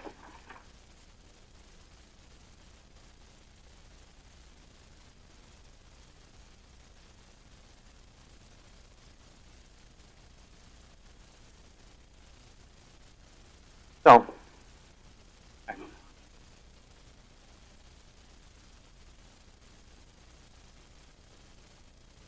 Comes the law. I heard you basically say, here's the recommended boundaries, but we don't recommend the TIF. Okay, can't do that way. Oh, we could. The planning commission shall designate the boundaries of a district that the planning commission recommends be created. So they couldn't say. I'm okay with the recommendation that says we do not recommend the TIF. However, if desired, these are the boundaries we would. Well, I guess, what is the difference? I'm sorry? What is the difference? The difference is you set boundaries when you recommend the creation by statute. The Planning Commission shall designate the boundaries that the Planning Commission recommends be created. If you're not recommending creation, then you don't set boundaries. you advise the commission that you are in agreement, if a TIF is formed, that these boundaries make sense to this body. Basically, That completes the step at this planning board. Then it can go up to the commissioners. Yeah, I get it. Yeah, it sounds, but it procedurally makes clear that you've not established the boundaries. Correct. If you did it reverse and said, I'm setting the boundaries, but we don't think you should adopt them.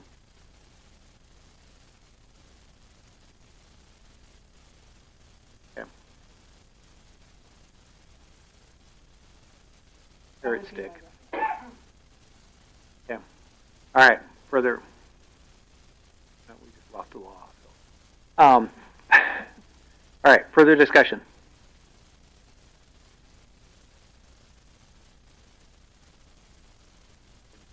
Look around at each other now.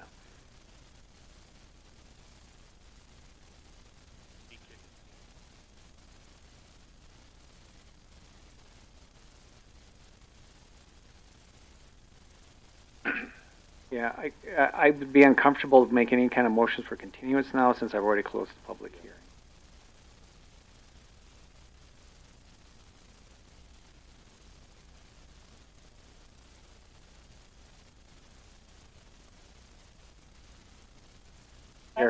Well, I'm the chair. I cannot make a motion.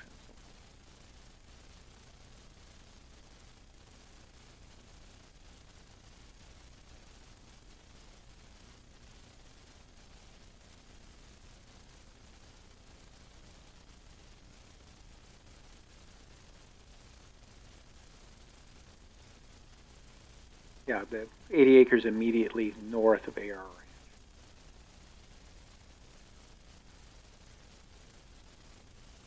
Second. Been moved and seconded. Discussion on the motion. Seeing none, all those in favor of the motion signify by saying aye. Aye. Aye. Okay, I'll vote against, so that's 4-1. It passes, and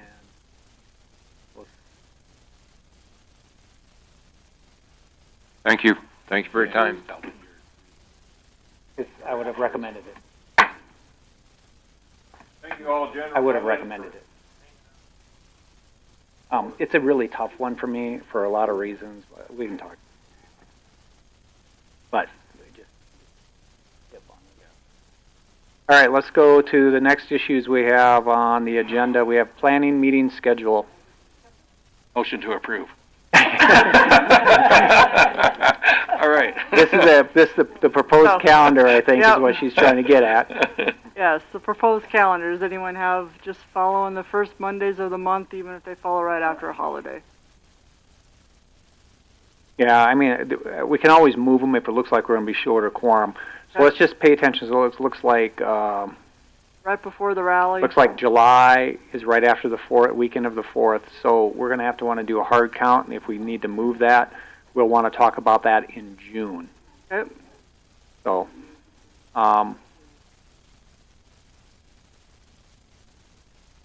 yes, because the Monday's a holiday. That one, September's will be back-to-back, so we'll have planning, and then 9th will be commission. Like the rally worked out, too. Yeah. So, any other thoughts or comments? Okay, so let's just tickle out for that June to address attendance at the July 1. So if we have to move it, we can decide that at the June meeting. Right.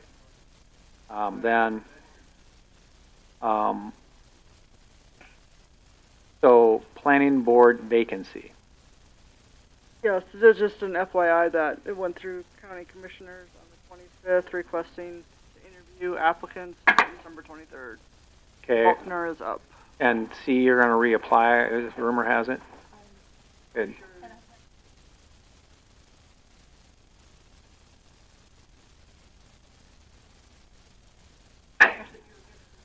Yeah. Okay. Is Roger up too? Nope. Nope. So I have looked into that, and that's going to take a little bit of doing. Yeah, we're going to have to look at that. I think so it looks like at some point in the past, this got off because you should be rotating the same number, or same number should be coming up what we think happened was somebody was actually appointed to fulfill a term, and they treated it as a 3-year at some point years ago. So we're going to have to figure that out, but that's, you know, yeah, who knows? I mean, it might have been, well, or could predate them even. So, so that's something that I brought up to Tanya that we're just going to have to figure out and then kind of build it in at some point. But what I anticipate in 2027, somebody will be only appointed for 2 years to clean that up, or only one maybe. Yeah, well, you know. Yeah, you know, if you're going to quit, you got to find your replacement first. So that's the rule. Anything else for the good of it? Just know that I was. Well, I'll tell you later. So I don't have anything. I'm done. All right, so I'm going to adjourn the meeting. Thanks everybody. These are difficult meetings sometimes, and this one I think is had its own little trials and tribulations.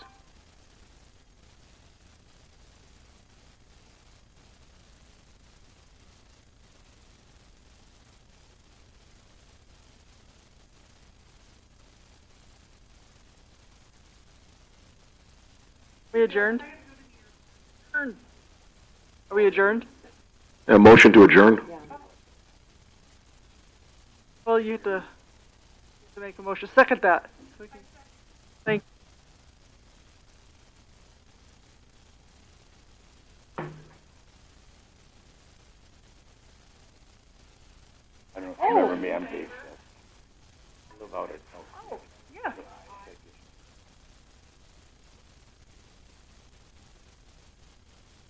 Yeah, What so happened?